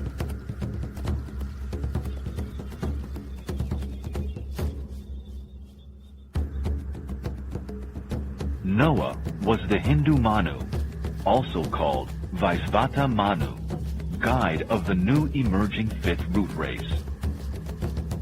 Manus are highly evolved beings who set the archetype and destiny for a race. The Manu Noah's reign spanned the interim period between the destruction of the fourth Atlantean root race and the emerging fifth root race. The story of the animals boarding the ark 2 by 2 is literal, no doubt, but also an allegory for the scattered remnants of humanity. They were so recalcitrant in their old ways that, in the words of one adept, they were salvaged in spite of themselves.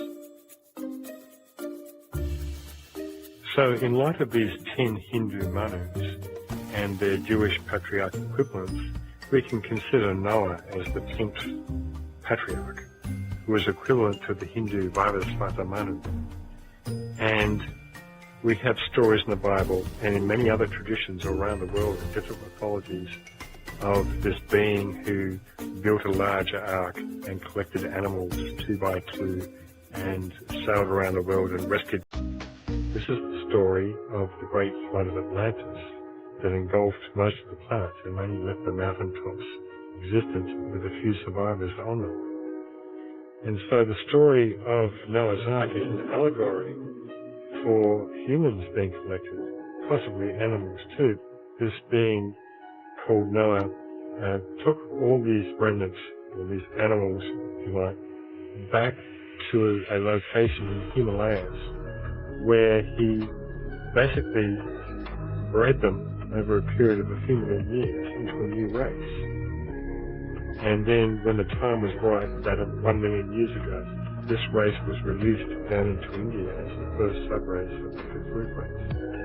And that was their Satyuga, that was the golden age of the Hindu race, where there was a very high type of civilization, very high consciousness grasping its right. So you see this same kind of legend in South America where he's called Nuak. And the same type of story where he rescued the remnants of humanity. And in fact, if you look at the indigenous people, the Aymara people in Peru, you see that they are identical to the Tibetans. And it's quite likely that this Nuak individual took people from South America to a place in the Himalayas.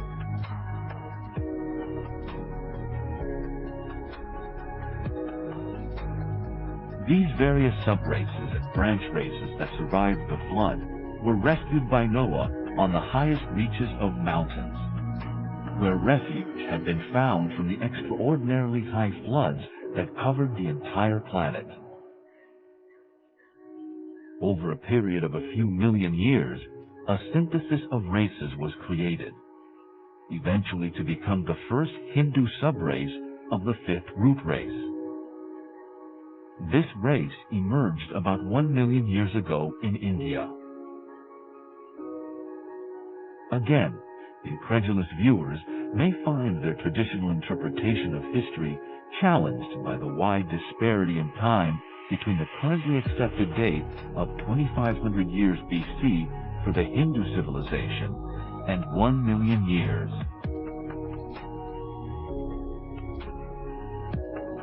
There were 3 more Atlantean floods up until relatively recently. This has become a source of confusion for scholars chronologically, mistaking Plato's Atlantis as the only Atlantis and the only sinking, when in fact the sinking of the various continents and islands of Atlantis spanned approximately 4 million years.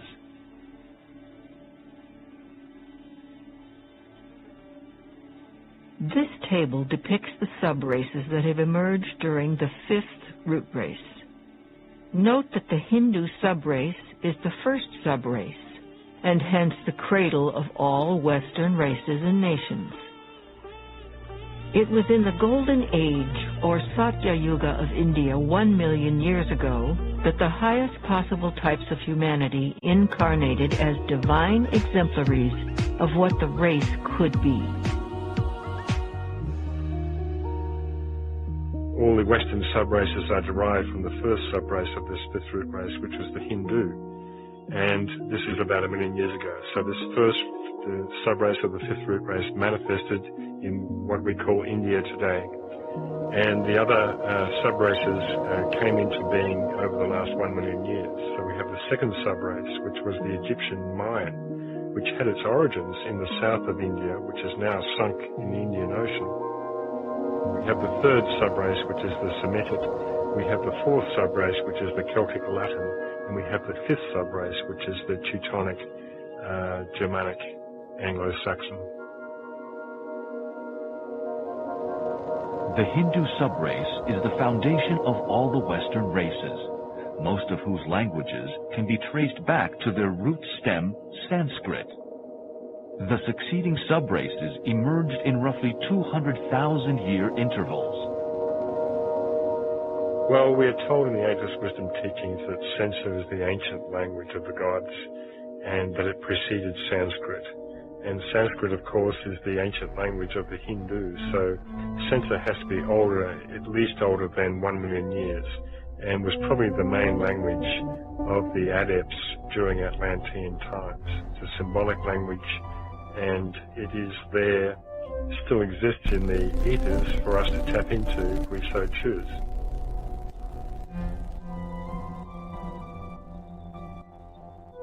The genesis of the Egyptians and Mayans is very ancient, no less than 860,000 years ago. Both groups came from a now sunken part of southern India, the ancient Tamil Nadu, of which Sri Lanka is the remnant. They traveled at the time of the Second Atlantean submersion, finding their way to Ethiopia and Guatemala respectively. Hence, the similarity of their esoteric knowledge, rituals, architecture, art, pyramids, astronomy, customs, etc., not only with one another, but also with Mother India. Both groups acted as a bridge between the old Atlantean races and the new fifth root race, though strictly speaking, in consciousness, they were of the fifth root race. Nevertheless, their genesis goes back a long way into Atlantean history.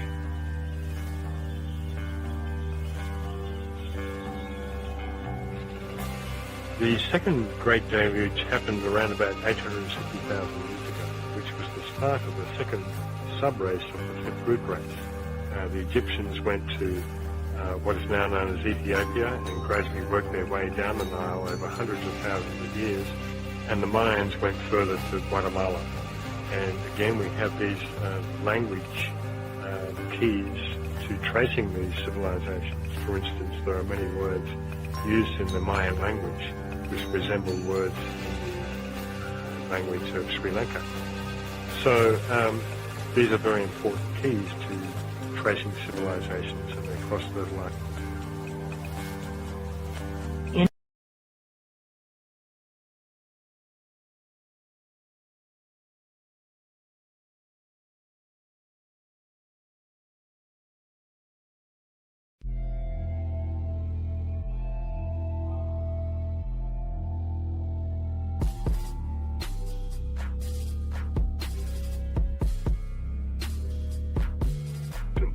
Over a long period of time. The third deluge happened around about 270,000 years ago, and the fourth and final deluge of Atlantis happened with the sinking of Poseidon, the last island that remained just out of the so-called Pillars of Hercules near the Mediterranean. And this last sinking of Poseidon occurred around about 13,000 years ago.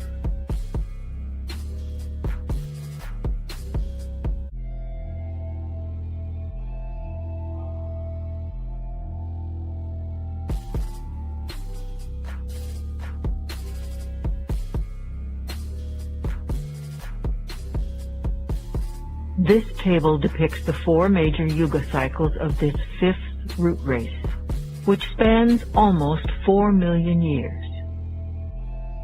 The corresponding ages as they were known in Greece are displayed, as well as the durations of these cycles with their respective manus, divine archetypes of the race. Note the being called Asura Maya, intimately associated with the Mayans, and source of the most hidden knowledge regarding astronomy, astrology, and cycles.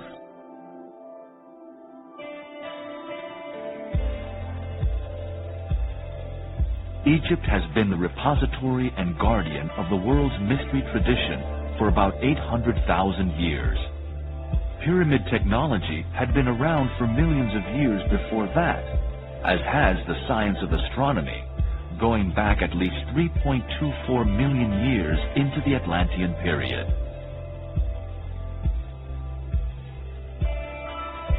The astronomical records of universal history are said to have had their beginnings in the 3rd subrace of the 4th root race, or the Atlanteans. Ancient knowledge demonstrates that even since the time of the regular establishment of the zodiacal calculations in Egypt, the poles have been thrice inverted. Occult lore states that the poles are inverted every 1,080,000 years. Likewise, other popular subjects of researchers have invaluable clues, such as Stonehenge. Archaic records show the initiates of the 2nd subrace of the 5th root race, moving from one land to the other for the purpose of supervising the building of menhirs and dolmens, of colossal zodiacs in stone. The fact of their crossing from France to Great Britain by land may give an idea of the date when such a journey could have been performed on terra firma.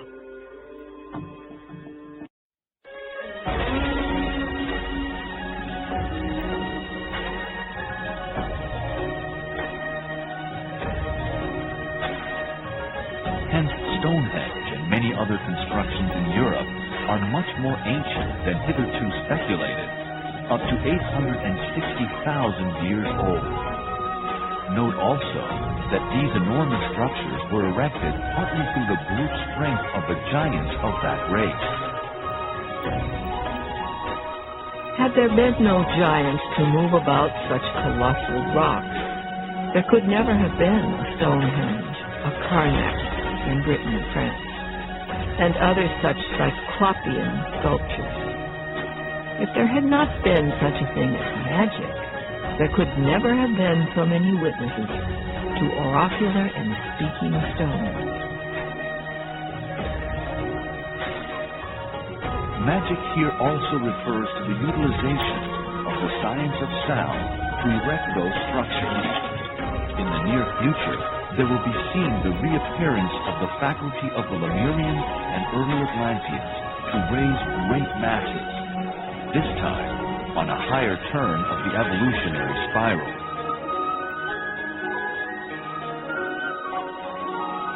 These monuments were raised through the ability of the early builders to create a vacuum through sound, nullifying the force of gravity and utilizing it for their own purposes. This fact is elsewhere corroborated in many parts of the world, where stories abound of priests who used monstrums or harmonious chants to raise huge weights effortlessly. Likewise, the power of sound was used to destroy.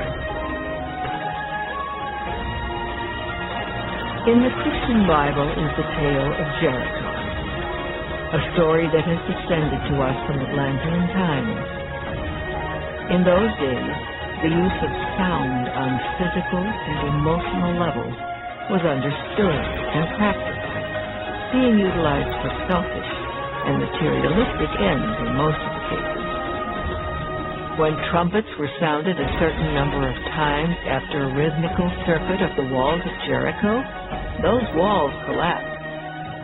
This was made possible by the secret knowledge of the leaders of the people, who, being versed in the science of sound, and having studied its destructive and creative effects, knew just the moment to apply that science and effect the desired end.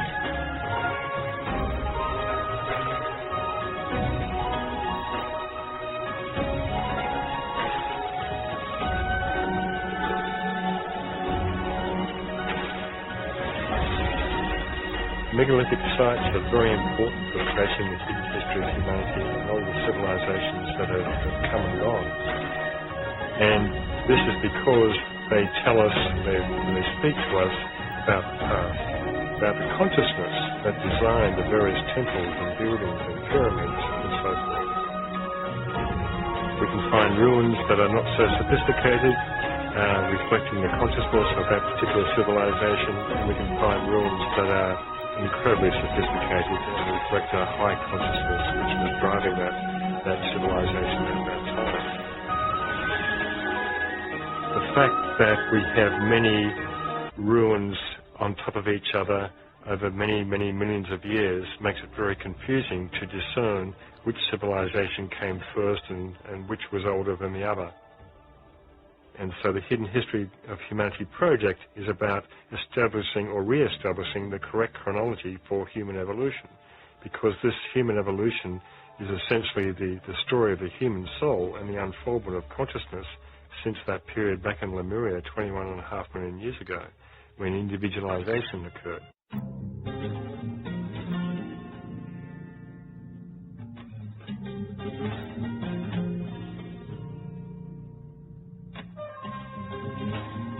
Thus far, the viewer may still be incredulous at these extraordinarily long cycles being discussed here. Consider this. If the precession cycle of 25,920 years was known to the ancients, then they may well have studied and lived through those cycles at least a few times.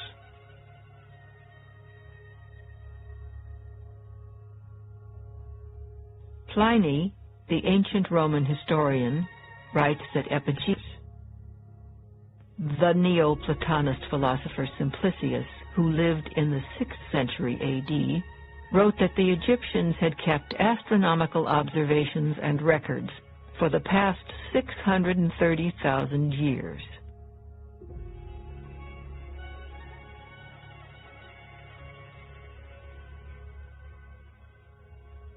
There are numerous examples of these kinds of figures from historians and philosophers like Pythagoras and Plato, who lived in our relatively recent history, but who were in touch with a much greater antiquity. In Plato's ancient writings, he talks about this 9,000 years before his time, but this is also a veil for a greater period of time where he's talking about the second flood of Atlantis 900,000 years before his time. And so he's talking about two floods at the same time in his writings, because he was an initiate or a master. So his writings can be interpreted on several levels.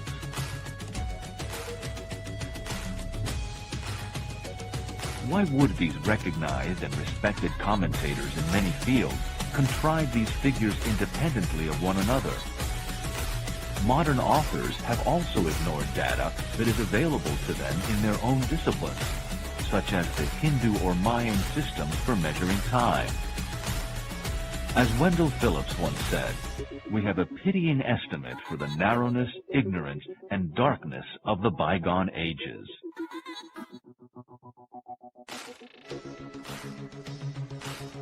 By ignoring the vast cycles of time discussed in the most ancient traditions of the East, mainstream and alternative investigators have arrived at dubious and far-fetched theories of dating history. This has come about through trying to address the disproportionate timescales between the mainstream theory of the dinosaur extinction 65 million years ago and the accepted theory of civilization emerging between 5 to 10,000 years ago. Hence, theories such as cataclysmic geology and crust slippage have been put forward over the past 100 years or more. Cataclysmic geology states that the geological timescale has been compressed by cataclysmic events, giving only several thousand years duration instead of the actual millions of years figures. This theory of cataclysmic geology stands in direct opposition to the most commonly held theory of uniformitarianism, the concept that the Earth's surface was shaped by gradual processes such as erosion and by small sudden changes such as earthquakes and floods. Perhaps the truth lays hid in the middle way between these two opposites? Cataclysms come around regularly and cyclically through the rounds of the Antaras, the Yugas, and they come destroying with fire or with water or with wind, and they're created by cyclic events that are associated with the sun and the moon's gravitational pull on the Earth, and no doubt other factors. Geological cataclysms come and gone for millennia, shaping the evolution of the Earth. Another middle way solution on the theme of chronology is that infant humanity emerged 20 million years ago, close to the dinosaur extinction. This is verified by teachings of the ageless wisdom. In concurrence with this alternative chronology is the esoteric doctrine's dating of the Cretaceous period at 16 million years ago, bringing discoveries such as fossilized human footprints in Cretaceous rocks into more reasonable contention. In crust slippage theory, the entire outer shell of the Earth moves approximately 2,000 miles like the loose skin of an orange. This theory was based upon the idea of continental drift that posits the existence of an ancient supercontinent called Pangaea, or Gondwana land, where all current continents were joined together, gradually drifting apart.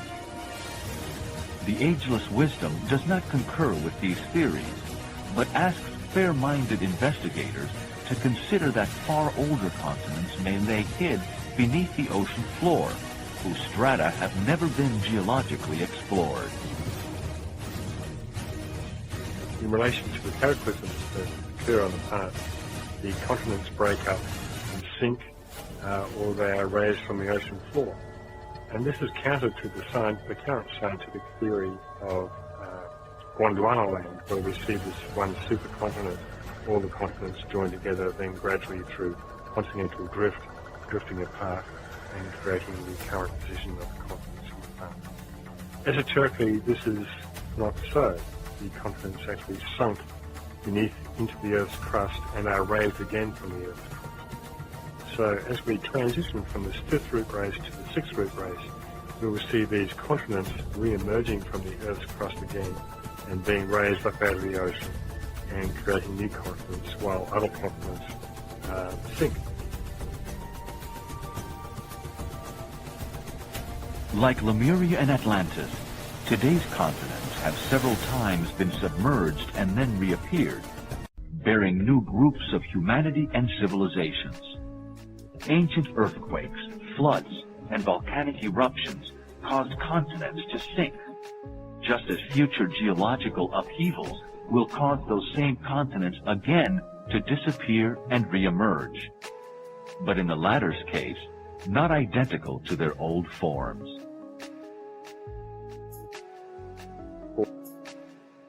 The one causal factor that has always been behind these periodical renovations of the Earth has been the varied rotation of the Earth on its axis, caused by the magnetic pull of the Sun and Moon.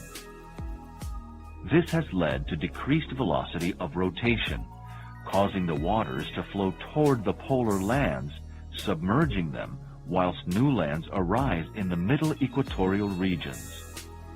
Hence, these periodic solar and lunar influences flatten the globe around the equator, making it go down in some places and swell up in others. The swelling runs toward the extremities of the poles, hence new lands arise and old ones are sucked under. Related to the phenomenon of decreased axial rotation are periodic tilts of the Earth's axis that bring on ice ages and floods, creating exterminations of civilizations, flora, and fauna.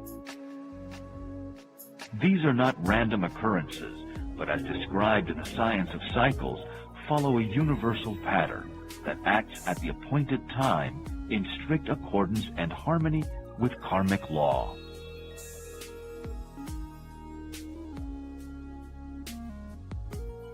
Other lands appeared, and huge mountain chains arose where there had been none before. The face of the globe was completely changed, yet each time it required several thousand years of remodeling. Humanity is today approaching another axial tilt in this transition phase between the fifth and sixth root races over the next 25,000 years.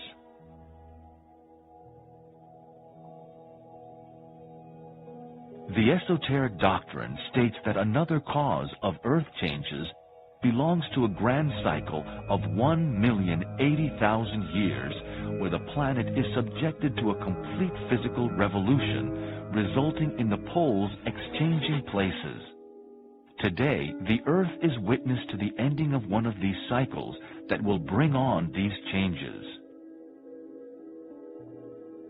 During this cycle, the poles slowly move toward the equator, whilst the tropical regions with their prolific flora and fauna move toward the poles.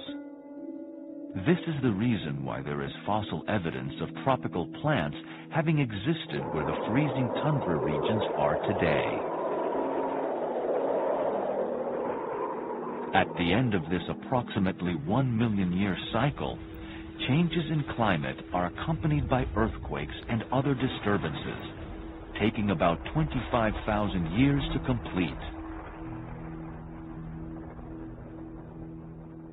Today, the magnetic North Pole is moving faster than at any time in human history, currently relocating towards Russia at a rate of about 40 miles a year.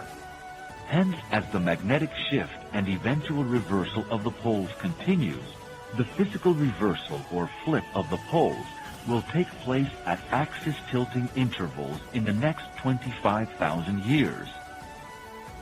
This period will usher in the sixth root race.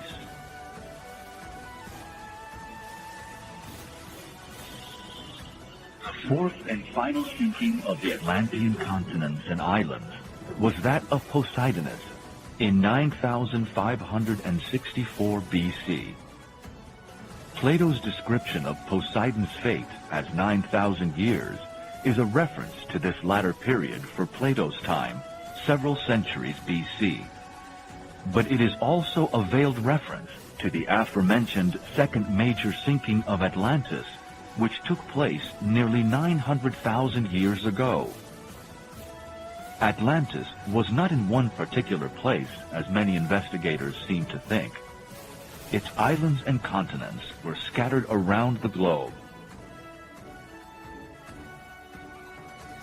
So ancient Atlantis was centered in the USA, where the USA is today, but it was scattered all over the globe. There was no one Atlantis to be found anywhere, where many books are written about this. Oh, I finally found Atlantis. But the author does not realize that Atlantis comprised many continents in the Atlantic Ocean, south of India, in the Pacific Ocean, and so forth. But we are told in the Ageless Wisdom teachings that the main continent, or the main hub of civilization of Atlantis, was centered in the USA. And so the North American Indians are actually remnants of the latter subraces of the fourth root race, of the Atlantean root race. Indeed, many of their rituals and customs are very similar to the Tibetan rituals and customs. And there have been several books written about this by academics. So again, we have this connection. You know, there are various theories saying that they came over the land bridge in Alaska and so forth, but it more than likely has its origin with Noah and the ferrying of survivors to different parts of the world.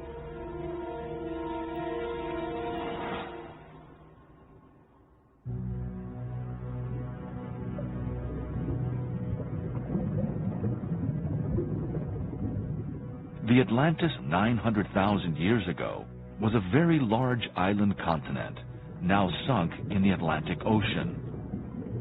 Plato's description of an Atlantean city was a generic blueprint for many Atlantean cities, the remains of which have been discovered in several locations in South America and elsewhere.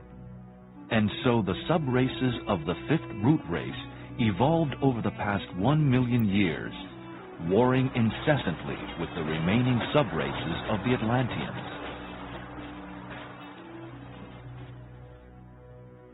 The Manu for the third sub-race of the fifth root race was Abraham, founding father of the Jewish, Arab, and Afghani peoples. One character in Abraham's story was Ishmael, who represented the troublemaking capacity of the Atlantean consciousness. Note that the three major root races elapsed thus far, and the crises of humanity are reflected in the numerals 333, 444, and 555, depicting branch race, sub-race, and root race. The three periods in this table represent the three initiations, or expansions of consciousness, representing control over the physical, emotional, and mental bodies respectively throughout the elapsed three root races.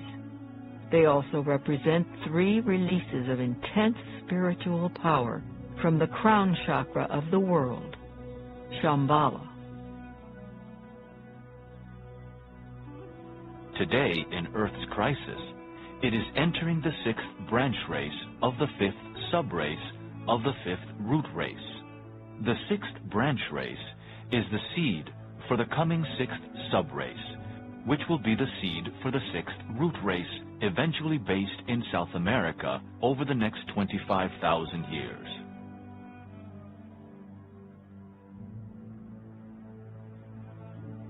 The United States is playing a critical role as a bridge between the last sub-races of the fifth root race and the beginnings of the sixth root race, initially based in Brazil. So in the USA we have a melting pot of races. We have black, white, brown, yellow, you name it, and it's creating a new blend color-wise, and where they say everyone will be brown eventually. And this will be probably the case in the sixth root race as it emerges in the next 25,000 years in South America. But I'm sure there'll be certain ethnic types who will retain their particular archetypal colours and DNA and so forth. But essentially we're looking at the sixth root race as being a blend of all of humanity that has ever been. And this is a revolutionary idea because it's never happened before in the history of the planet.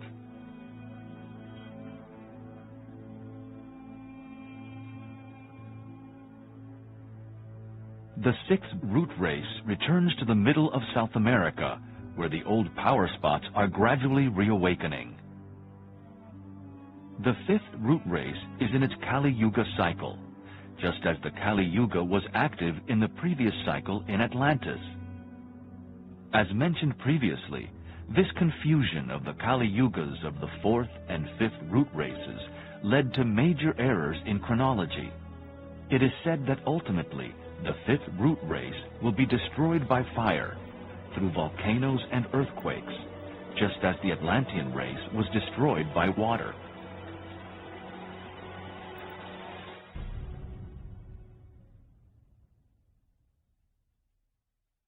Humanity today finds itself going into the sixth root race from the fifth root race. And we find ourselves in a similar position as we did back in Atlantean times when humanity was transitioning from the fourth root race to the fifth root race. And humanity had to make a choice at that time whether to follow the way of light or to stay with the way of materialism. And this brought on the Great War at that time. And we find ourselves in a similar position today as we move into the sixth root race and with all the same type of challenges for humanity to discern.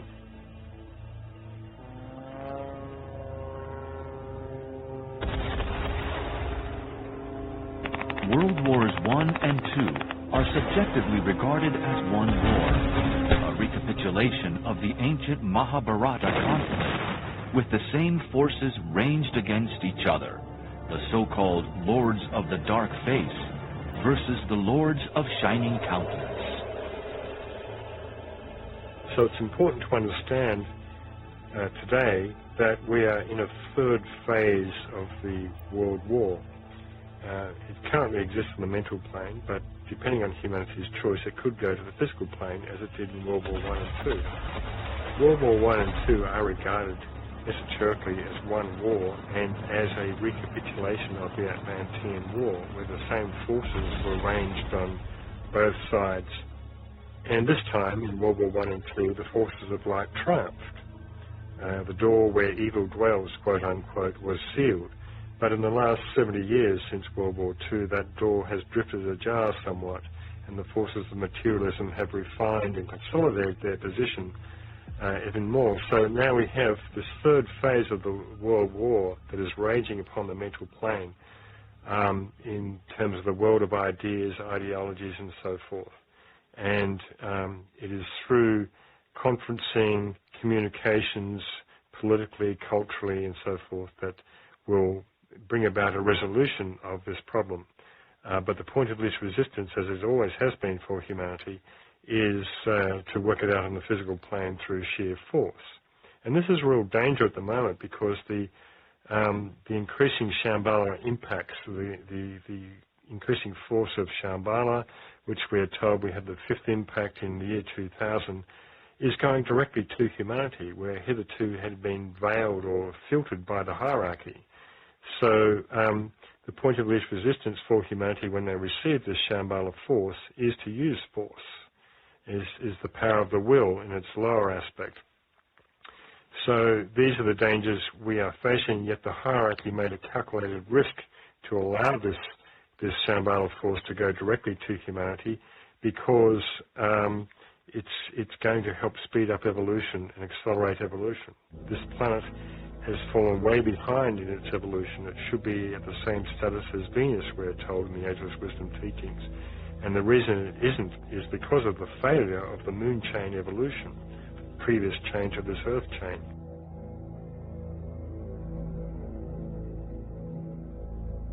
It is interesting to note also that the lost Atlantean technologies are starting to re-emerge once more in this day and age. Also, since World War II, UFOs have been very prominent. Hence, the world is only just emerging from this recapitulation period. It is now upon the upward swing of the pendulum, from the middle period of the root races, but also the halfway mark of the entire planetary scheme. The war between these opposing forces of materiality and light still rages upon the mental plane, as humanity finds its way through the darkness before the dawn, toward the approaching Aquarian cycle, reminding us of William Blake's immortal words, "I will not cease from mental fight, nor shall my sword sleep in my hand."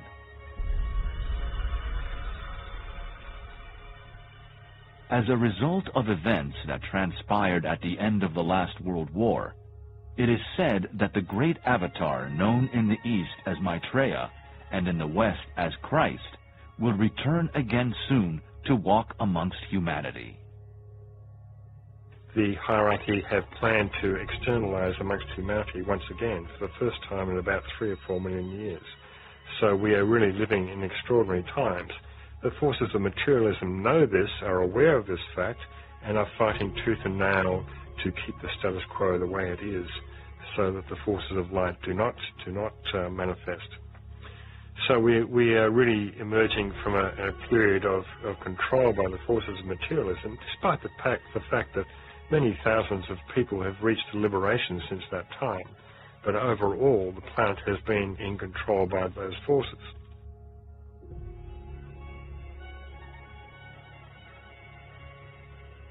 Why have the Mayans come to assume such prominence in popular thought in the past 50 years? We have been told that there will be an alignment with the galactic center, yet is the end and beginning of 2 26,000-year precession cycles.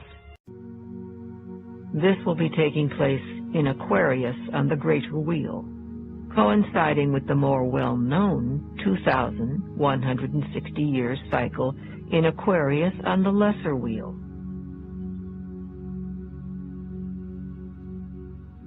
Hence, we are in a time of unique opportunity. 2 Aquarian cycles, a new precession cycle, will take humanity into the 6th root race proper in about 25,000 years' time.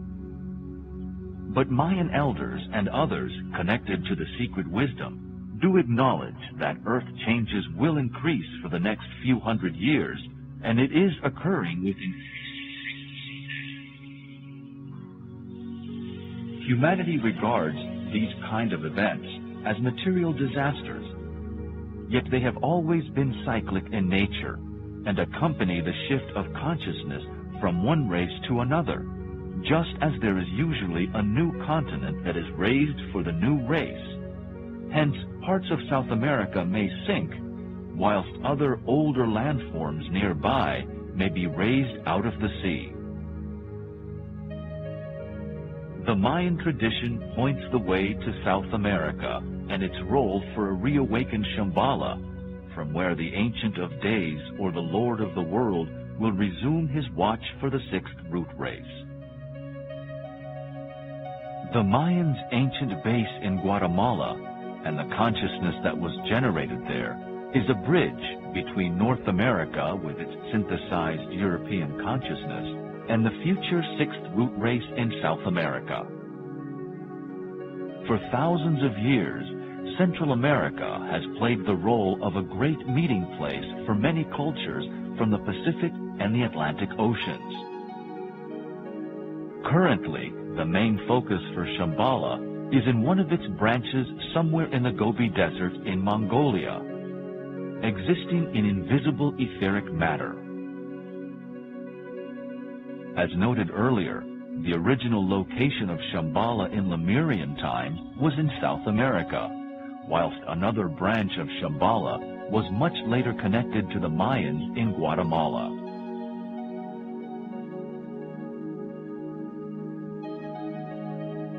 Hence, a full circle cycle approaches, where the focus of this planetary crown chakra we call Shambhala will shift to South America once more.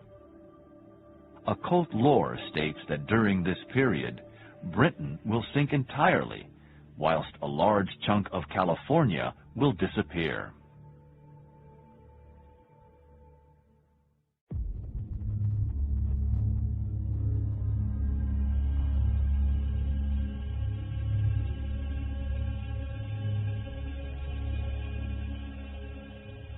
Cataclysms will occur worldwide during the next 1,000 years. Continents will be shaken. Lands will be raised and submerged, culminating in the profound material disaster, which will overtake the world towards the close of the fifth root race. This will usher in the infant sixth root race. Yet all of these events happen within naturally occurring cycles.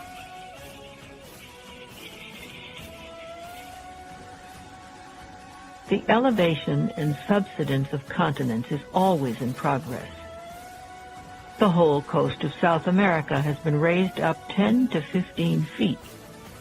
The British Islands have been 4 times sunk beneath the ocean, and subsequently raised again and peopled.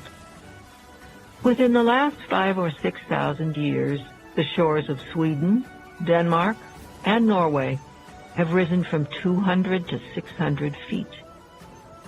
In Scotland, there are raised beaches with outlying stacks and skerries surmounting the shore, now eroded by waves.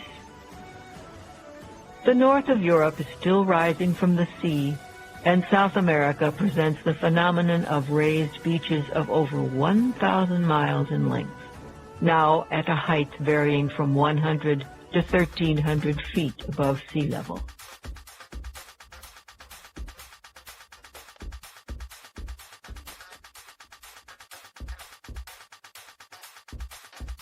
Forms, whether they are land masses or humans, come and go. But the consciousness remains and moves forward. It is the soul's evolution toward liberation that is the most important factor, whether it be individual, group, racial, national, or global. The sixth root race is where the intuition will be developed and will express itself through the qualities of the heart and right human relationships. Humanity will reclaim knowledge of some of the lost Atlantean technologies, create new forms of music and art, as well as gain an understanding of the nature of the soul, reincarnation, and its true place in history. The Aquarian cycle will be an age of science, exoteric and esoteric, where the universal spiritual laws will come into a much closer alignment with our earthly laws, and a period of peace could well reign in the new Satya Yuga, or Golden Age.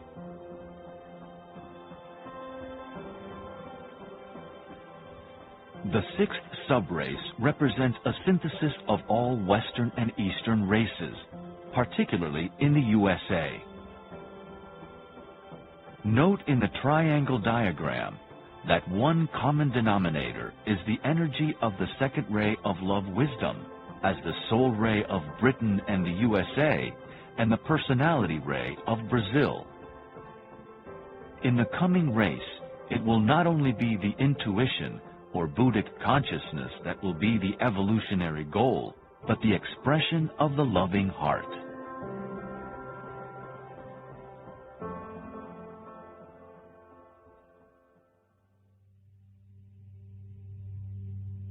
The nature of the soul is relationship, and the challenge for humanity is to demonstrate right human relations. It is one of the keys of the imminent Aquarian cycle.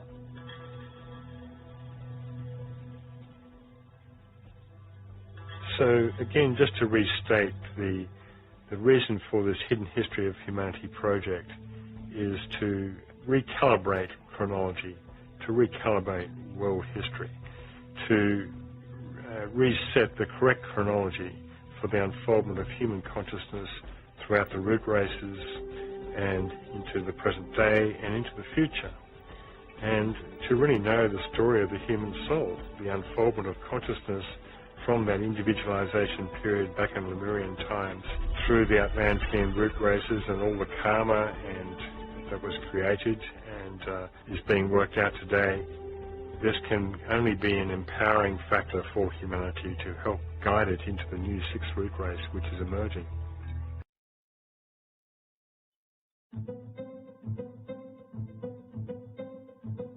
As stated in the beginning of this documentary, this first series of the hidden history of humanity is meant to establish a broad structure of understanding. A future series will follow and fill in more detail. In the meantime, the viewer can visit the author's website or obtain various publications such as The Hidden History of Humanity, Volume 1, or The Shambhala Impacts.